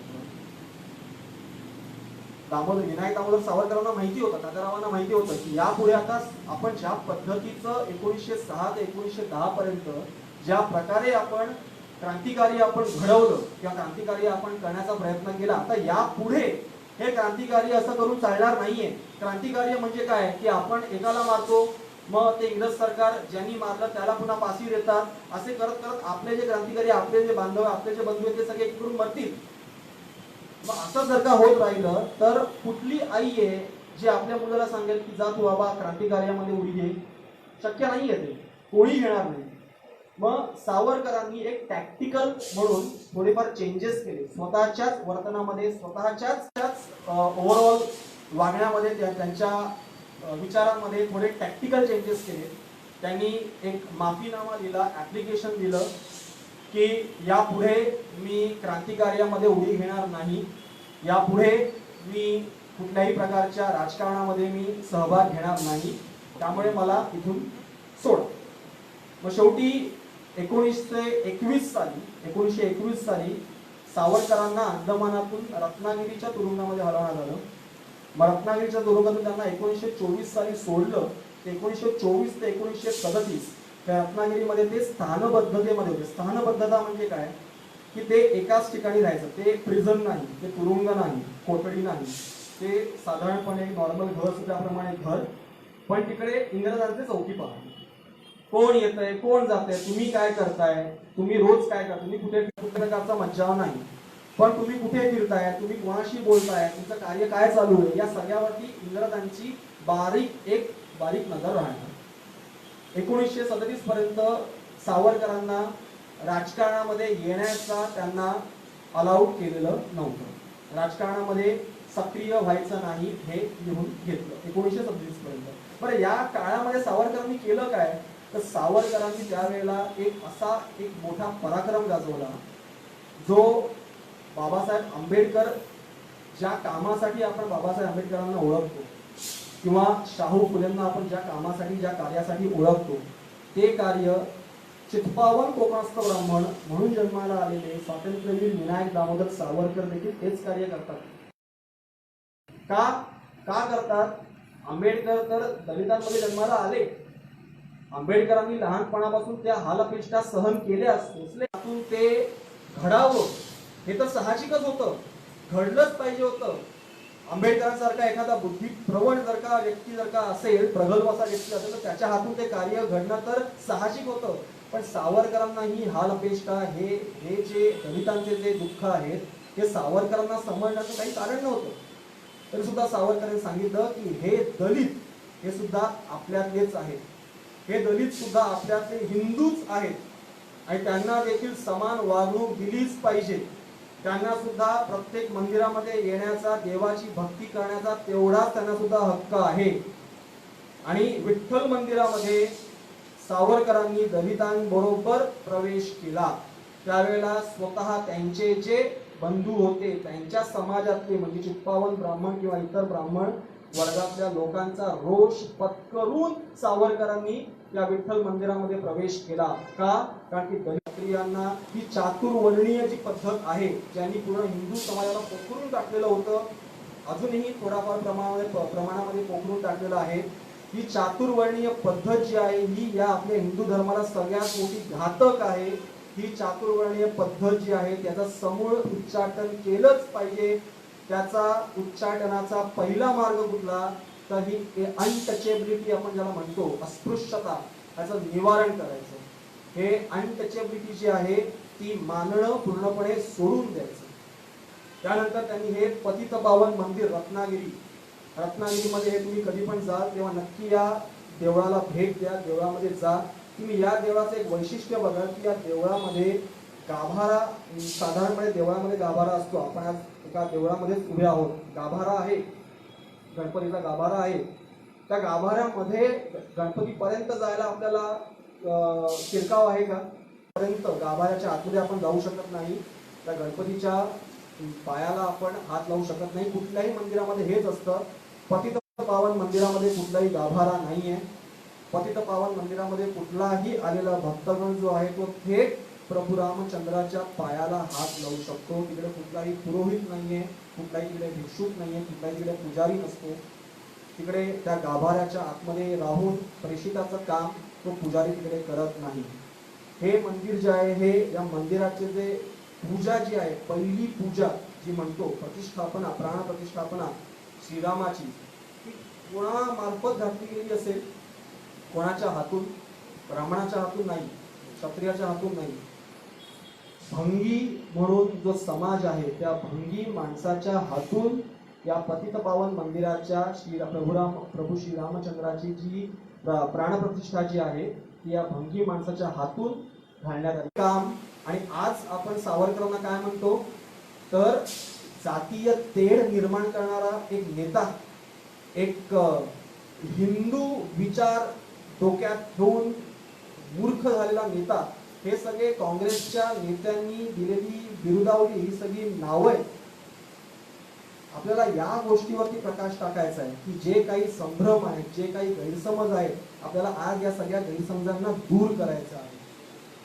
हे सगळे गैरसमज दूर झाले तर आपल्याला सावरकर थोडेफार समजत जातील, थोडेफार उमगत जातील. त्याशिवाय सावरकर आपल्याला समजणार नाही, उमगणार नाही. पहिल्या स्लाइडमध्ये आपण बघितलं की सिंधू नदी पासून ते सिंधू सागरापर्यंत, सिंधू नदी उगम पावते कुठे तर हिमालयामध्ये, ज्याला आपण आज इंडस रिव्हर आपण म्हणतो. सिंधू सागर म्हणजे कुठला? सिंधू सागर म्हणजे जो हिंद महासागर आहे आणि अरबी सागर आहे, एकच सागर आहे, तो आहे सिंध महासागर. तर हिमालयापासून ते हिंद महासागरापर्यंत जो काही भाग आहे, जो काही भूभाग आहे, त्या भूभागाला पितृभूमी मानणारा जो माणूस इकडे राहतो, जो माणूस इकडे आपला उदरनिर्वाह करतो, जो काही माणूस या इथल्या चालीरीतींना आपलं म्हणून मानतो, तो हिंदू. आणि तेच माझं हिंदुत्व. मग यामध्ये मुसलमानही असतील, यामध्ये ख्रिश्चनही असतील. का? कारण की हिंदू धर्म जर आपण बघितला तर हिंदू धर्माचा कुठलाही संस्थापक नाहीये. कुठल्याही धर्माचा संस्थापक असतो. ख्रिश्चन धर्माचा संस्थापक आहे, मुसलमान धर्माचा संस्थापक आहे, शीख धर्माचा संस्थापक आहे. हिंदू धर्माचा कोणी संस्थापक आहे का की याने हिंदू धर्म जो आहे तो प्रस्थापित केला? नाही. म्हणजेच काय, हिंदू धर्माची कुठली परिव्याख्या, कोण हिंदू? मग हिंदू म्हणजे कोण? तर हिंदू म्हणजे या भारतभूमीला जो आपली पितृभूमी मानतो, तो माझ्यासाठी हिंदू. मग तो मुस्लिमही असेल. मुस्लिम म्हणजे काय की त्याची त्याच्या देवाला मानण्याची पद्धत म्हणजे मुस्लिम, त्याची त्याच्या देवाला मानण्याची पद्धत म्हणजे ख्रिश्चन. मग तो ख्रिश्चनही असेल, तो शीखही असेल, तो जैन असेल, तो अजून कोणी असेल, पण तो जर का भारतभूमीमध्ये राहतो, जर का तो त्या भारतभूमीला आपली आई मानतो, त्याला जर का आपली पितृभूमी मानतो, त्याला जर का आपली कर्मभूमी मानतो, तर तो हिंदू झाला. ही त्या हिंदुत्वामागची परिव्याख्या आहे. ही त्या हिंदुत्वामागचं जे ही व्याख्या आपण म्हणतो ती ही व्याख्या आहे. या व्याख्येचं का? कारण की आजचे जे नेते आहेत त्यांचं कुठेही ज्ञान नाही आहे का? त्यांनी सावरकर वाचलेला नाहीये. राहुल गांधीने तर कदाचित इंदिरा गांधी पण वाचले नसतील. राहुल गांधीने तर सावरकर वाचण्याचा तर तो मंद्यातही पडलेला नसेल. तो राहुल, या सगळ्या नेत्यांना, या सगळ्या लोकांची लायकी नाहीये सावरकरांचं हिंदुत्व स्वतःच्या व्याख्येमध्ये सांगण्याची. सावरकरांनी कधी, मी त्यांचं हिंदुत्व हा ग्रंथ वाचलेला आहे. या हिंदुत्व या ग्रंथामध्ये सावरकरांनी या रत्नागिरीच्या स्थानपद्धतीमध्ये हिंदुत्व हा ग्रंथ लिहिला गेलेला आहे. हिंदुत्व या ग्रंथामध्ये सावरकरांनी मुसलमान आणि हिंदू यांच्यामध्ये तेढ निर्माण व्हावी असं एकही वाक्य लिहिलेलं नाहीये. त्यांचं मुळात बोलण्याचा अर्थच हा होता की ही जी मातृभूमी आहे त्याला आपली मातृभूमी, आपली पितृभूमी मानणारा जो कोणी व्यक्ती या देशामध्ये राहतो, मग तो कुठल्याही देवाला मानत असेल, तो माझ्यासाठी काय झाला? हिंदू झाला. आणि ही माझी व्याख्या आहे, हिंदुत्वाची व्याख्या. या सावरकरांचा आज जो गैरसमज आहे, तो गैरसमज आपण आपल्या मनातून हिंदुत्वाचा केलाच पाहिजे. विनायक दामोदर सावरकर यांच्याबद्दल कितीही सांगावं ते खरं तर फार कमी आहे. याही पेक्षा भरपूर काही विनायक दामोदर सावरकरांबद्दल सांगण्यासारखं आहे. जरूर सांगेन. कुठल्या तरी एका सेशन मध्ये नक्की विनायक दामोदर सावरकरांचं चरित्र तुमच्यासमोर मांडण्याचा प्रयत्न करेन. पण 8 वाजलेले आहेत आणि घड्याळाच्या काट्याकडे लक्ष देणं आपल्याला तेवढंच महत्वाचं आहे. सावरकरांच्या बऱ्याच कविता आहेत आणि त्या अजरामर झालेल्या कविता आहेत. सावरकरांची मी तुम्हाला काही ग्रंथ सांगितलेच, नक्की वाचा. त्या मनावरती गोंदवून ठेवा. असे कुठले ग्रंथ म्हणजे काळे पाणी, माझी जन्मठेप, 1857चा स्वातंत्र्य समर, मोपल्यांचे बंड, जोसेफ मॅझिनी इटलीचा तो एक सर्वसामान्य व्यक्ती ज्याला इटली हा एकसंध राष्ट्र व्हावा म्हणून या जोसेफ मॅझिनीने कार्बोनरी नावाची त्यांनी संघटना सुरुवात केली आणि इटली हे एकसंध व्हावी म्हणून तो आयुष्यभर झगडत राहिला. त्या जोसेफ मॅझिनीचं चरित्र जोसेफ मॅझिनी या नावाने स्वातंत्र्यवीर सावरकरांनी लिहून ठेवले, तात्यारावांनी लिहून ठेवलेले. जरूर वाचा. त्यानंतर अजूनही हिंदुत्व हा ग्रंथ आहे, हिंदू पदपादशाही हा ग्रंथ आहे, 6 गोल्डन अप्रोचेस म्हणजे 6 सोनेरी पाने हा एक ग्रंथ आहे. नक्की मिळतील तेवढी ग्रंथ वाचा. सावरकर यांचं जे साहित्यामध्ये सावरकरांनी असा काही संचार केलेला आहे की तो संचार एका कुठल्या माणसाने केला ह्याच्यावर आपला विश्वासच बसणार. याचं एक उत्तम उदाहरण तुम्हाला मी देतो. नाटक आहे जे ते रत्नागिरीच्या स्थानपद्धतीमध्ये लिहिलं नाटक आहे. त्यामध्ये क्रांतिकार्याकडे वळलेला एक तरुण आहे. त्या तरुणाने आपल्या प्रेयसीला बाजूला टाकून क्रांतिकार्यामध्ये त्याने उडी घेतलेली आहे. संन्यस्त खड्ग, खड्ग म्हणजे तलवार. तर तो काही वर्षांनी आपल्या प्रेयसीला भेटायला म्हणून तो आपल्या गावाला परत येतो. त्याचं ते जे चित्रण, त्याचं ते लिहिलेलं आहे काव्यमय रूपामध्ये. शतजन्म शोधिताना शत आरती व्यर्थ झाल्या, शत सूर्य मालिकांच्या दीपावली विझाल्या. अर्थ कदाचित तुम्हाला कळला नसेल. शतजन्म शोधिताना, तुला भेटण्यासाठी मी शतजन्म शोधत होतो. शतजन्म म्हणजे किती? 101 वर्ष मी तुझ्यासाठी, तुला भेटण्यासाठी मी लढलो, झगडलो. शत आरती व्यर्थ झाल्या, शत आरती व्यर्थ झाल्या तुला शोधण्यासाठी, तुला पुन्हा भेटण्यासाठी.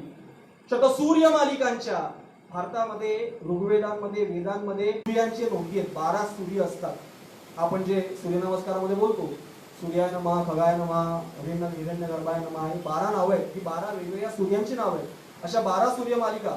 पण सावरकरांच्या अभिप्रेत सूर्यमालिका किती? शतसूर्य मालिकांच्या दीपावली विझाल्या. शतसूर्य मालिका ज्या आहेत त्या विझल्या. शेवटी मला तुला भेटण्याचा योग आला. आज आपण काय लिहितो? तुम ही हो क्योंकि तुम ही हो, मेरी जिंदगी तुम ही हो. झालं आमचं गाणं, संपलं.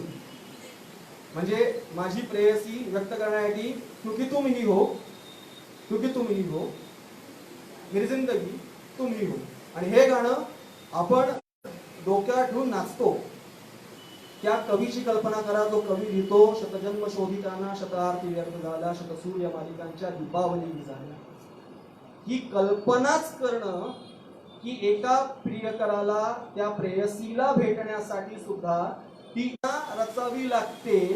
म्हणजे तो कवी जो आहे तो कुठल्या प्रकारचा कवी असेल, ही त्यांची ती साहित्यामध्ये त्यांनी केलेला तो पूर्ण संचार असेल, विहार असेल. मी हे त्यांचे ग्रंथ तुम्हाला सांगितलेच. हे ग्रंथ नक्की जरूर वाचा. एक तरी ग्रंथ सावरकरांचा वाचा. सावरकर तुम्हाला समजत जातील, उलगडत जातील. त्यांच्या 2 कविता आहेत, त्या तर मी तुम्हाला सांगेन की तुमच्या त्या अंतःकरणावरती जरूर गोंधळून ठेवा. तुम्ही म्हणाल की सर तुम्ही आल्यापासून अंतःकरणामध्ये गोंधळून ठेवा फार बोलताय. असं काय काय आम्ही आमच्या अंतःकरणामध्ये गोंधळून ठेवायचं? तुमचं अंतःकरण केवढं मोठं त्याच्यावरती अवलंबून. तुमचं अंतःकरण जेवढं मोठं असेल तेवढं तुम्ही सावरकरांबद्दल तुम्ही जास्तीत जास्त तुम्ही गोंधळून ठेवू शकता. 2 कविता आहेत सावरकरांच्या. एक म्हणजे जयोस्तुते. जयोस्तुते ही 1903 साली सावरकरांनी फर्ग्युसन कॉलेजमध्ये असताना लिहिलेली कविता. त्यात पण फार गालावरच्या कुसुमी किंवा कुसुमांच्या गाणी.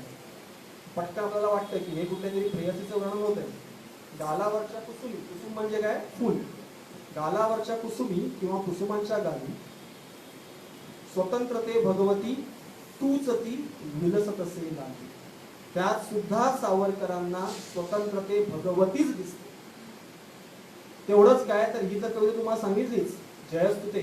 फार छान. म्हणजे मंगेशकर घराण्याने तर त्याला एक अजरामर चाल लावून टाकलेली आहे. कधीही तुम्ही ऐका, रात्री झोपताना तुम्ही कुठले व्हॉट्सअप किंवा अजून काही रॅप काय ते त्याला म्हणतात, हे आमचा अमेरिकेसारखा गात असतो, हार्ड आहे ते काय ते रॅप आहेत.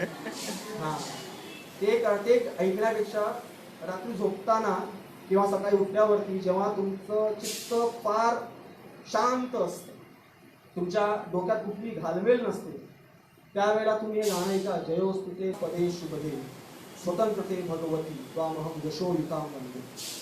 हे एवढं अजरामर काव्य आहे की हे काव्य ऐकताना तुमच्या अंगावर जर का काटा उभा राहिला नाही ना, काटा जर का तुमचं हे गाणं ऐकताना उभा राहिला नाही, मी माझी प्राध्यापकी सोडून टाकेन.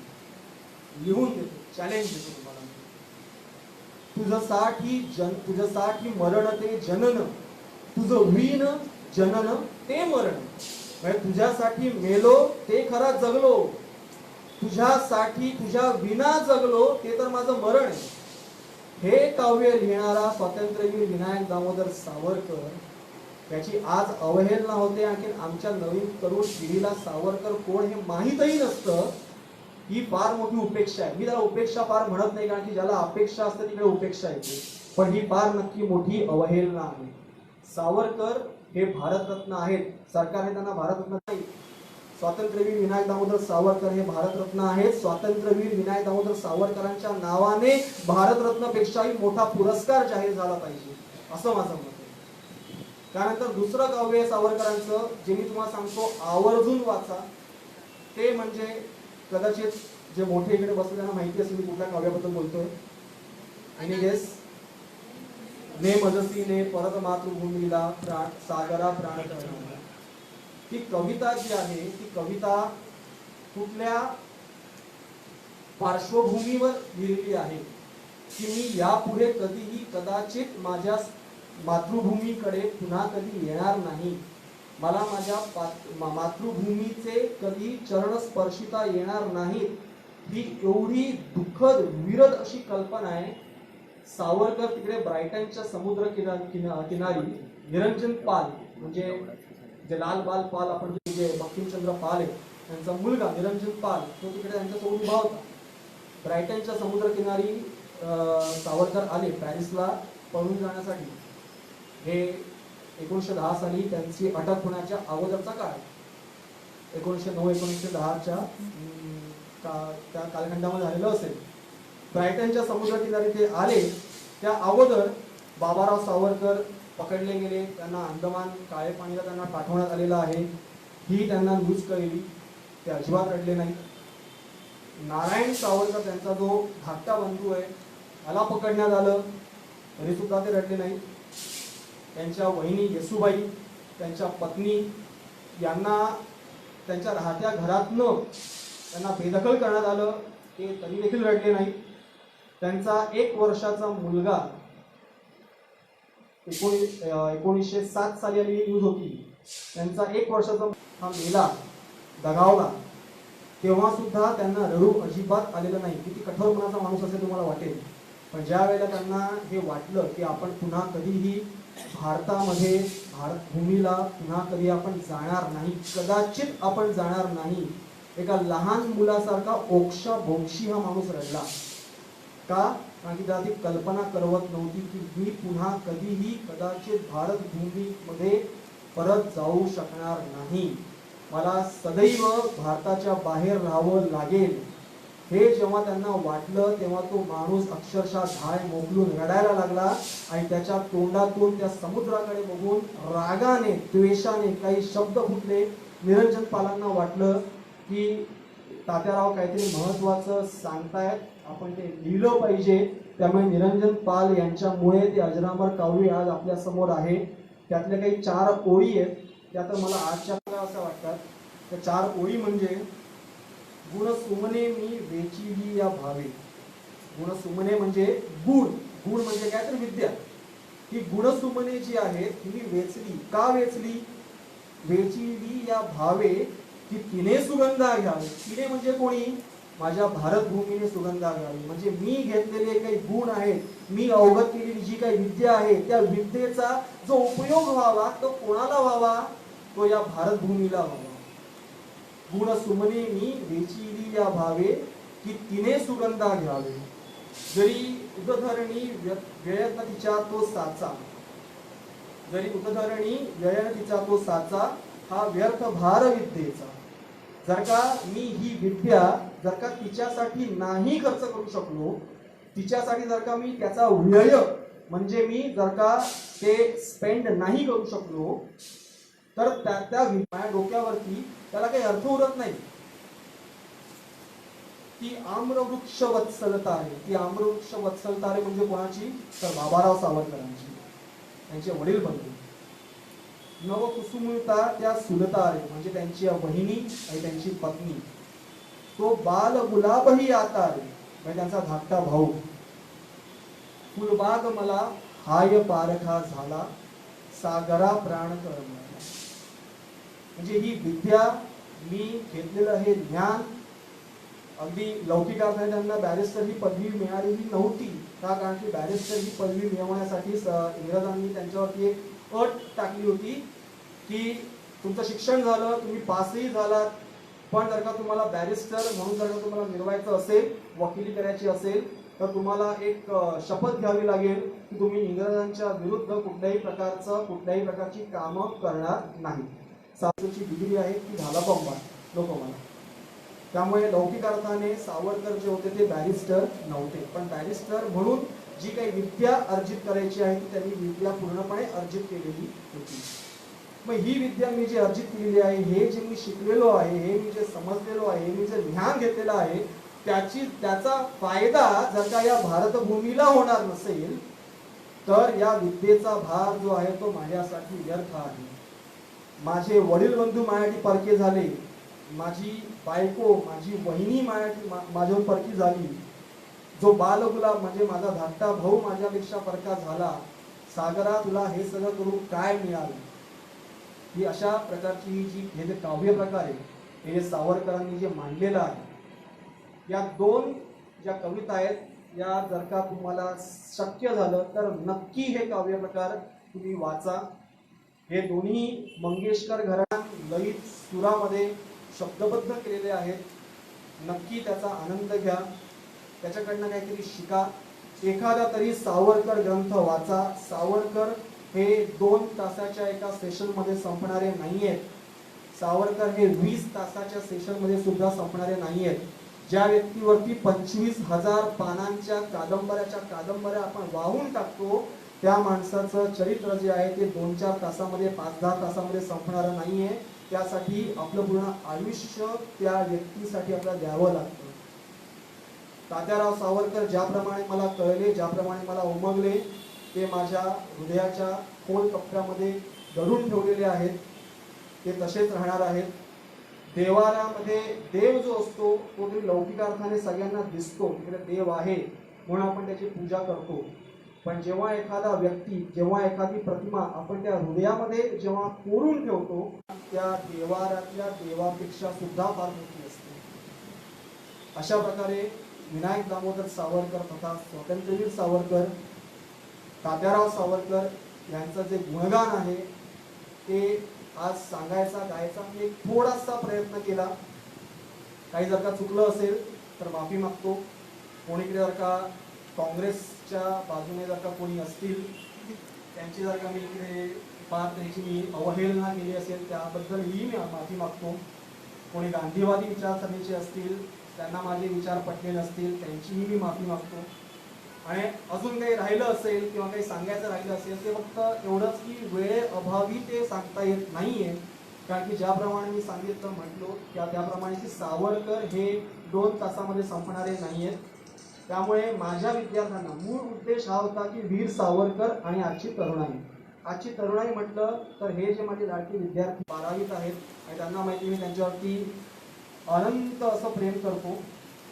त्या प्रेमापोटी त्यांना सावरकर कळावेत आणि आमचं हे विद्यार्थी विकास म्हणजे SDP स्टुडंट डेव्हलपमेंट प्रोग्राम हा चालू आहे. त्यांना थोडेफार का होईना सावरकर कळावे, कारण की प्रसार माध्यम त्यांना सावरकर कळू देणार नाहीये. काल 28 मे होता, सावरकरांची जयंती होती. किती लोकांच्या हातामध्ये कुठलाही पेपर पडला, कुठलाही पेपर, लोकसत्ता असेल, महाराष्ट्र टाइम्स असेल, किती लोकांनी एखादं साधारणपणे काही चाळला पेपर असेल, किती लोक आहेत?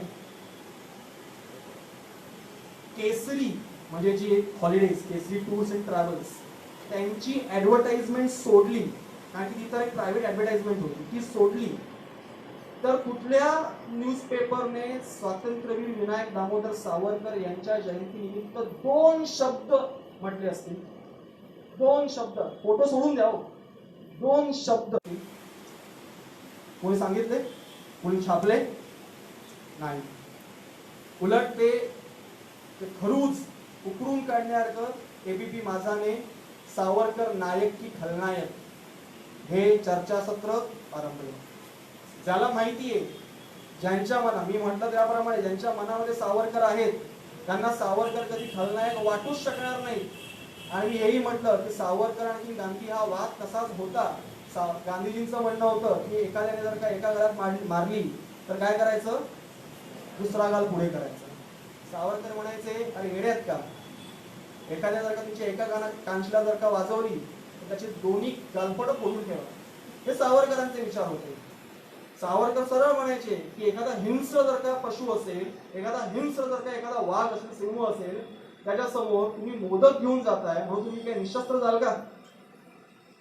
होईल का शक्य ते? असंच जर का असेल तर मला सांगा, आज जर का गांधीवादी गांधीवादी म्हणून हा देश आपण म्हणतो, तर देशाच्या सीमेवरती सुरक्षा म्हणून कुठलाच जवान उभा नाहीये का?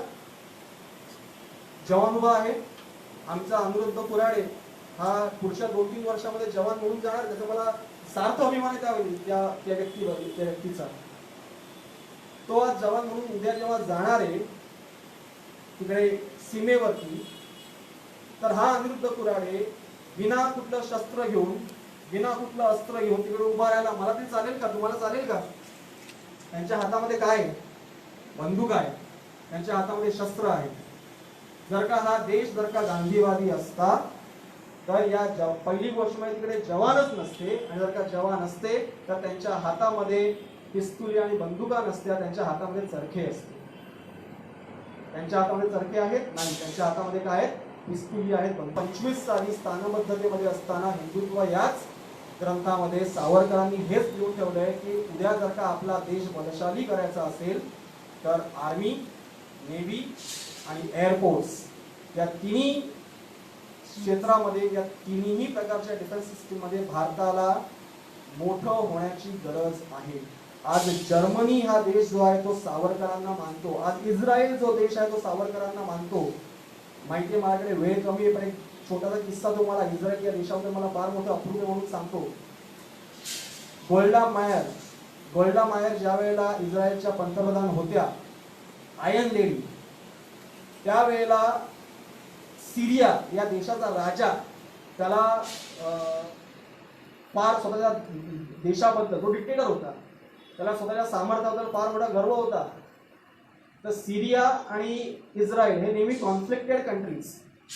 तसं की दमास्कस म्हणजे सिरियाची राजधानी, दमास्कस पासून ते तेल अवीव पर्यंत, तेल अवीव म्हणजे तेव्हाची इस्रायलची राजधानी, दमास्कस पासून ते तेल अवीव पर्यंत एक मोठा हायवे बांधू, रणगाड्या आम्ही तिकडे त्या इस्रायलमध्ये जातील असं बघू, आणि तेल अवीव अख्खच्या अख्खं उडवून टाकू. गोल्डा मायरने काय केलं? गोल्डा मायरने एक वाक्य म्हणाल्या आणि एक कृती केली.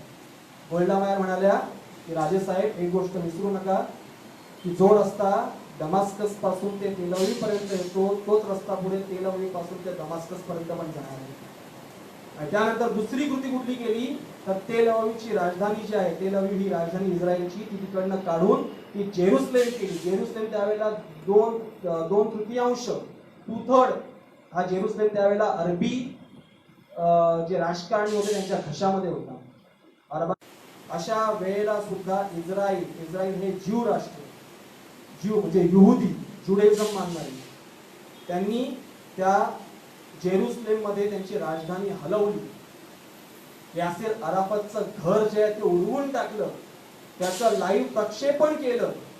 इस्रायल हा देश नगभर देश आहे, नगभर. जर का बघा, पिट्सबर्ग एवढासा देश कुठेतरी मिडल ईस्ट मध्ये तुम्हाला का शोधून सापडेल नकाशात मी बघितला तर. मिडल ईस्ट आजूबाजूला कुठले कुठले देश आहेत? सगळे अरबी आणि मुसलमान देश, इजिप्त, जॉर्डन, लेबनॉन, सिरिया, हे सगळे देश आज चारही बाजूला असताना इस्रायल हा देश ताठ मानेने तिकडे जगतोय, ताठ मानेने तिकडे राहतोय. आणि आज इस्रायलकडे वाकड्या नजरेने बघण्याची कोणाची पिशाच नाहीये. हे कोणामुळे शक्य झालं? हे सावरकर आणि सावरकर वादामुळे शक्य. सावरकर विचार आहे, हे सावरकर विचारांमुळेच या गोष्टी शक्य आहे. सावरकरांनी कधीही टू नेशन थेअरीचा प्रोपगंडा केलेला नव्हता. पण जर का आता झालंच आहे, पाकिस्तान वेगळं आणि भारत वेगळं, तर पाकिस्तानला कमी लेखू नका. हा पाकिस्तान नंतर आपल्या नरड्याचा घोट घ्यायला सुद्धा कमी करणार नाही. हे सावरकरांचं त्यावेळेचं 1947 सालचं मत होतं. 1965 पहिलं युद्ध, खरं तर पहिलं युद्ध झालं जम्मू काश्मीर मध्ये, पण ते भारताच्या भूमीमध्ये झालं होतं. त्यावेळेला जम्मू काश्मीर भारतामध्ये आलेला नव्हता. पहिलं युद्ध झालं ते 1947-48 मध्ये, भारत पाकिस्तान पण ते झालं जम्मू काश्मीर मध्ये. त्यावेळेला जम्मू काश्मीर भारतामध्ये जोडला गेलेला नव्हता. नंतर 1965चं युद्ध, 1971चं युद्ध, 1999चं कारगिल युद्ध, IC-814 हे जहाज जे आहे ते पळवून नेलं. मौलाना मसूद अझहर त्याला सोडवावं लागलं आपल्याला. का? 158 आपले पॅसेंजर्स तिकडे कंदाहार मध्ये अडकलेले होते म्हणून. सगळे नातेवाईक तिकडे दिल्लीमध्ये आक्रोश करत होते, गळा फोडत होते की तुमचं जे काय भांडण असेल ते होऊ राहू द्या, पण आम्हाला आमचे नातेवाईक परत हवे, रडत होते. एकच व्यक्ती फक्त रडत नव्हता आणि तो म्हणाला होता की हे जे दहशतवादी आहेत त्यांच्या विरुद्ध, त्यांच्या बाजूने जाऊ नका, त्यांच्या मागण्या पूर्ण करू नका. ही व्यक्ती कोण होती? तर तो IC-814 चा जो पायलट होता, देवी शरण, त्याची 8 वर्षाची मुलगी. आता ती काटा उभा राहतो हे बोलल्यावरती. देवी शरण या पायलटची 8 वर्षाची मुलगी बोलते लाईव्ह टेलिव्हिजन वरती, न्यूज चॅनल वरती की माझ्या बाबांना हेच सांगणं आहे की दहशतवाद्यांची जी काही मागण्या असतील ते पूर्ण होऊ देऊ नका. हे कोण म्हणतंय? 8 वर्षाची मुलगी. 8 वर्षाच्या मुलीला ही अक्कल आहे. आणि ही अक्कल ते 158 पॅसेंजर जे आहेत, त्या 158 पॅसेंजरच्या घरच्यांना नाही. 1999 डिसेंबर मध्ये सुटले, पण त्यानंतर जवळजवळ 1500 पेक्षा जास्त लोक मारली गेली. कोणी मारली? तर याच जैश ए मोहम्मद स्थापन केलेल्या मौलाना मसूद अझहर याच्यामुळे मारली गेली. हे सगळं भाकीत 1947 मध्ये 46 मध्ये भारत स्वतंत्र होण्याच्या अगोदरच स्वातंत्र्यवीर विनायक दामोदर सावरकरांनी लिहून ठेवलेलं होतं, सांगून ठेवलेलं होतं. त्यांचे कधीही तुम्ही अग्रलेख वाचा, पण जे काही प्रसारमाध्यमे त्यावेळेची असतील, जे काही न्यूज चॅनल त्यावेळेचे असतील, जे काही आकाशवाणी असेल, सावरकरांनी सांगितलेलं काही कधी छापायचं नाही, काही कधी प्रदर्शित करायचं नाही, हे त्यांनी ठरवलेलंच होतं. सावरकरांच्या सभा व्हायच्या, लाख लोक. आज आपण बघतो राज ठाकरे सभेला लाख लोक आलेली असतात. नरेंद्र मोदीच्या सभेला लाख 2-2 लाखांची गर्दी अलोटच्या अलोट आलेली असते. सावरकरांच्या सभेला सुद्धा लाखाची गर्दी तिकडे जमायची. दुसऱ्या दिवशी न्यूजपेपर मध्ये एक अक्षर सुद्धा स्वातंत्र्यवीर सावरकरांच्या सभेबद्दल लिहिलं नाही जायचं. ही अवहेलना, ही उपेक्षा. या उपेक्षेच्या विरुद्ध त्यावेळेला कोणीही काही बोलले नाहीत, कारण की त्यावेळेच्या लोकांना सावरकर समजले नाही. सावरकर हे विज्ञाननिष्ठ होते, सावरकर हे तत्वनिष्ठ होते. सूर्य ज्याप्रमाणे सूर्य हा तळपत राहतो, सूर्य हा आपल्या जागेचा कधीही इंचभर सुद्धा हलत नाही. त्याला माहिती आहे, सूर्याला बरोबर माहिती आहे की त्याने त्याची स्थानबद्धता इंचाने जरी हलवली तरी या सगळ्या ग्रहमालिका ज्या आहेत त्या गळून पडतील. सूर्य त्याची प्रखरता कधीही कोणासाठी कमी करत नाही. सावरकरांनी सुद्धा त्यांची प्रखरता जी होती कधीही कोणासाठी कमी केलेली नाही. सावरकर हे तत्वनिष्ठ होते, सावरकर हे भाषाकार होते, सावरकर हे साहित्यकार होते, सावरकर हे आद्य क्रांतिकारक होते.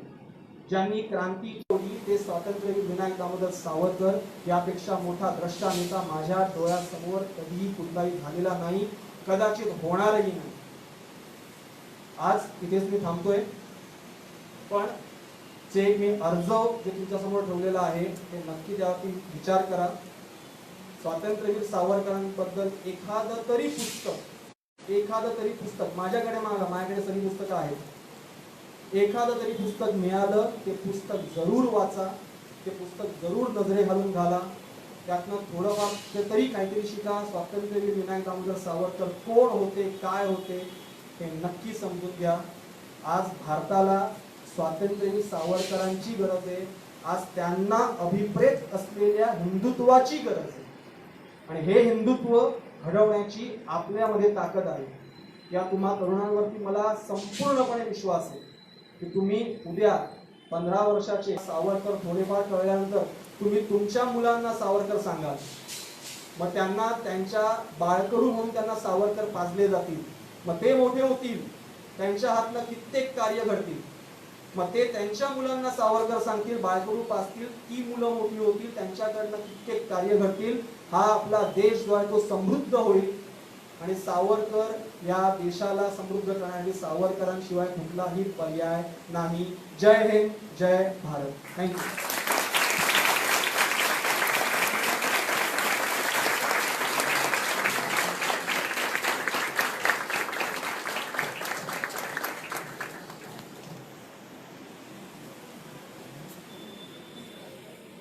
स्पीचलेस ना आपल्या सगळ्यांच्या भाषेत. त्यांना खूप काही बोलायचं होतं आणि खूप काही त्यांच्याकडे कंटेंट रेडी होते. आणि मला जसं पहिल्यांदा जाणवलं की इथे बसलेल्या कोणाची स्वयंपाक करायचा आहे, जेवण करायचं आहे. 8 वाजताची वेळ दिली होती, 8:35 झाले, कार्यक्रम संपत आला आहे. कधी संपणार आहे असं जे तुमच्या रिस्पॉन्सवरनं किंवा सरांच्या बोलण्यातनं हा संपावा असं वाटतच नव्हतं. खूप महत्त्वाची गोष्ट म्हणजे सर सारखं सांगत होते जी 2 नेशन थिअरी 1946-47च्या दरम्यान ही गोष्ट सुरू झाली आणि पाकिस्तान नॅशनल मुवमेंट जी आहे तिचा जो प्रणेता होता रहमत अली चौधरी रहमत अली म्हणून, त्याचं एक पुस्तक आहे ब्रिटिश लायब्ररीमध्ये लंडनला.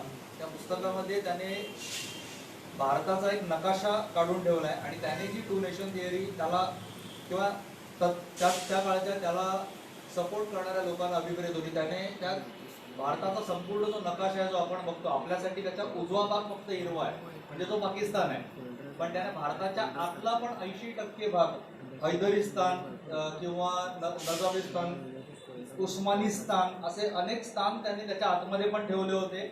आणि त्याने इनफॅक्ट इंडिया हे नाव सुचवलं नव्हतं. त्यांचा जो दीन हा धर्म आहे त्या दीन या धर्मावर डिनिया आणि त्याने तो जो नकाशा बनवला होता त्या नकाशावर पण त्यांनी असं लिहिलं होतं की कॉन्स्टिट्यूशन ऑफ डिनिया अँड इट्स इंडिपेंडन्सी, म्हणजे ते जे काही असेल ते डिनियाचा संपूर्ण जो नकाशा असेल. आणि त्याचे अखंड भारताचं स्वप्न सावरकरांनी पाहिलं होतं आणि त्यांना जे डिनिया अभिप्रेत होतं, कदाचित मला वाटतं आपण त्याच्यामध्ये आहोत आता सध्या आणि मोकळा श्वास घेतोय, कारण तो सावरकरांनी पाहिलेलं स्वप्न त्यांच्या सोबतीला त्यांच्या विचारधारा घेऊन जगणारे आणि आजच्या काळामध्ये अवधूत सरांसारखी जी माणसं आहेत की जी ती पोचवायचं बेंबीच्या देठापासून रक्ताच्या प्रत्येक कणापासून तो प्रयत्न करतायत. आणि या प्रयत्नांना आपल्या सर्वांकडनं म्हणजे पुन्हा एकदा मानवंदना देऊया जरा जोरदार टाळ्या वाजवून.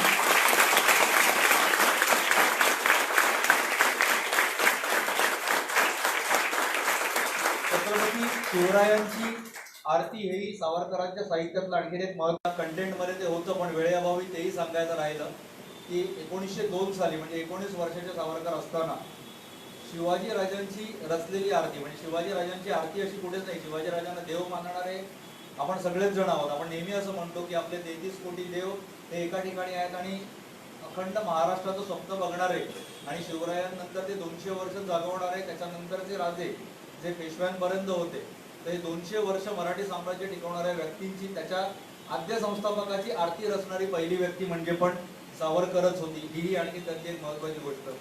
अवधूत सरांच्या ह्या संपूर्ण स्पीचनंतर माझी एक गोष्ट लक्षात आली की हाऊस द जोश पुलवामाचा अटॅक. आज सावरकर मी सरांना रिक्वेस्ट करेन की सर टिळकांचे रिसर्च सुरू करा, लवकरच आपण टिळकांना आपल्या मुलांपर्यंत पोचवायचं कार्य करूयात. आणि इतिहास तो रिपीट करायचा असतो, कारण इकॉनॉमिक्समध्ये आम्ही एक गोष्ट शिकतो, आम्हाला इकॉनॉमिक्सच्या शिक्षकांनी आमच्या शिकवण्याच्या विद्यार्थ्यांना शिकवतो की RuPay is round and it must flow round. म्हणजे पैसा गोल है और वो गोल गोल घूमना चाहिए.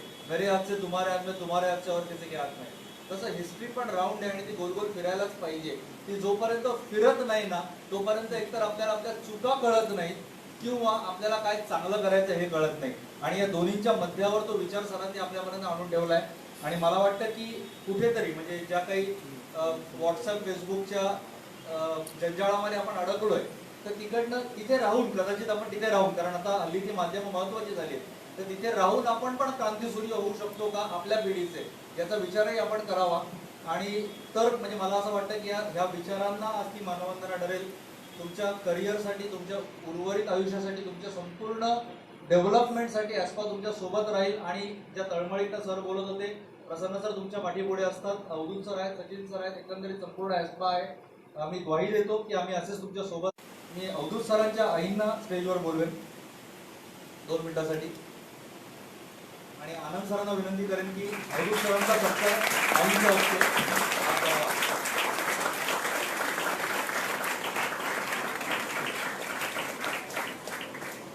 आमच्याकडे काही बुके वगैरे देण्याची पद्धत नाही, आम्ही बुकं देऊनच काम करतो.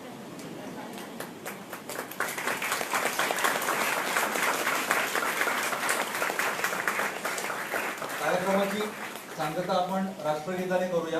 राष्ट्रगीतासाठी मी सर्वांना उभं राहण्याची विनंती करेन.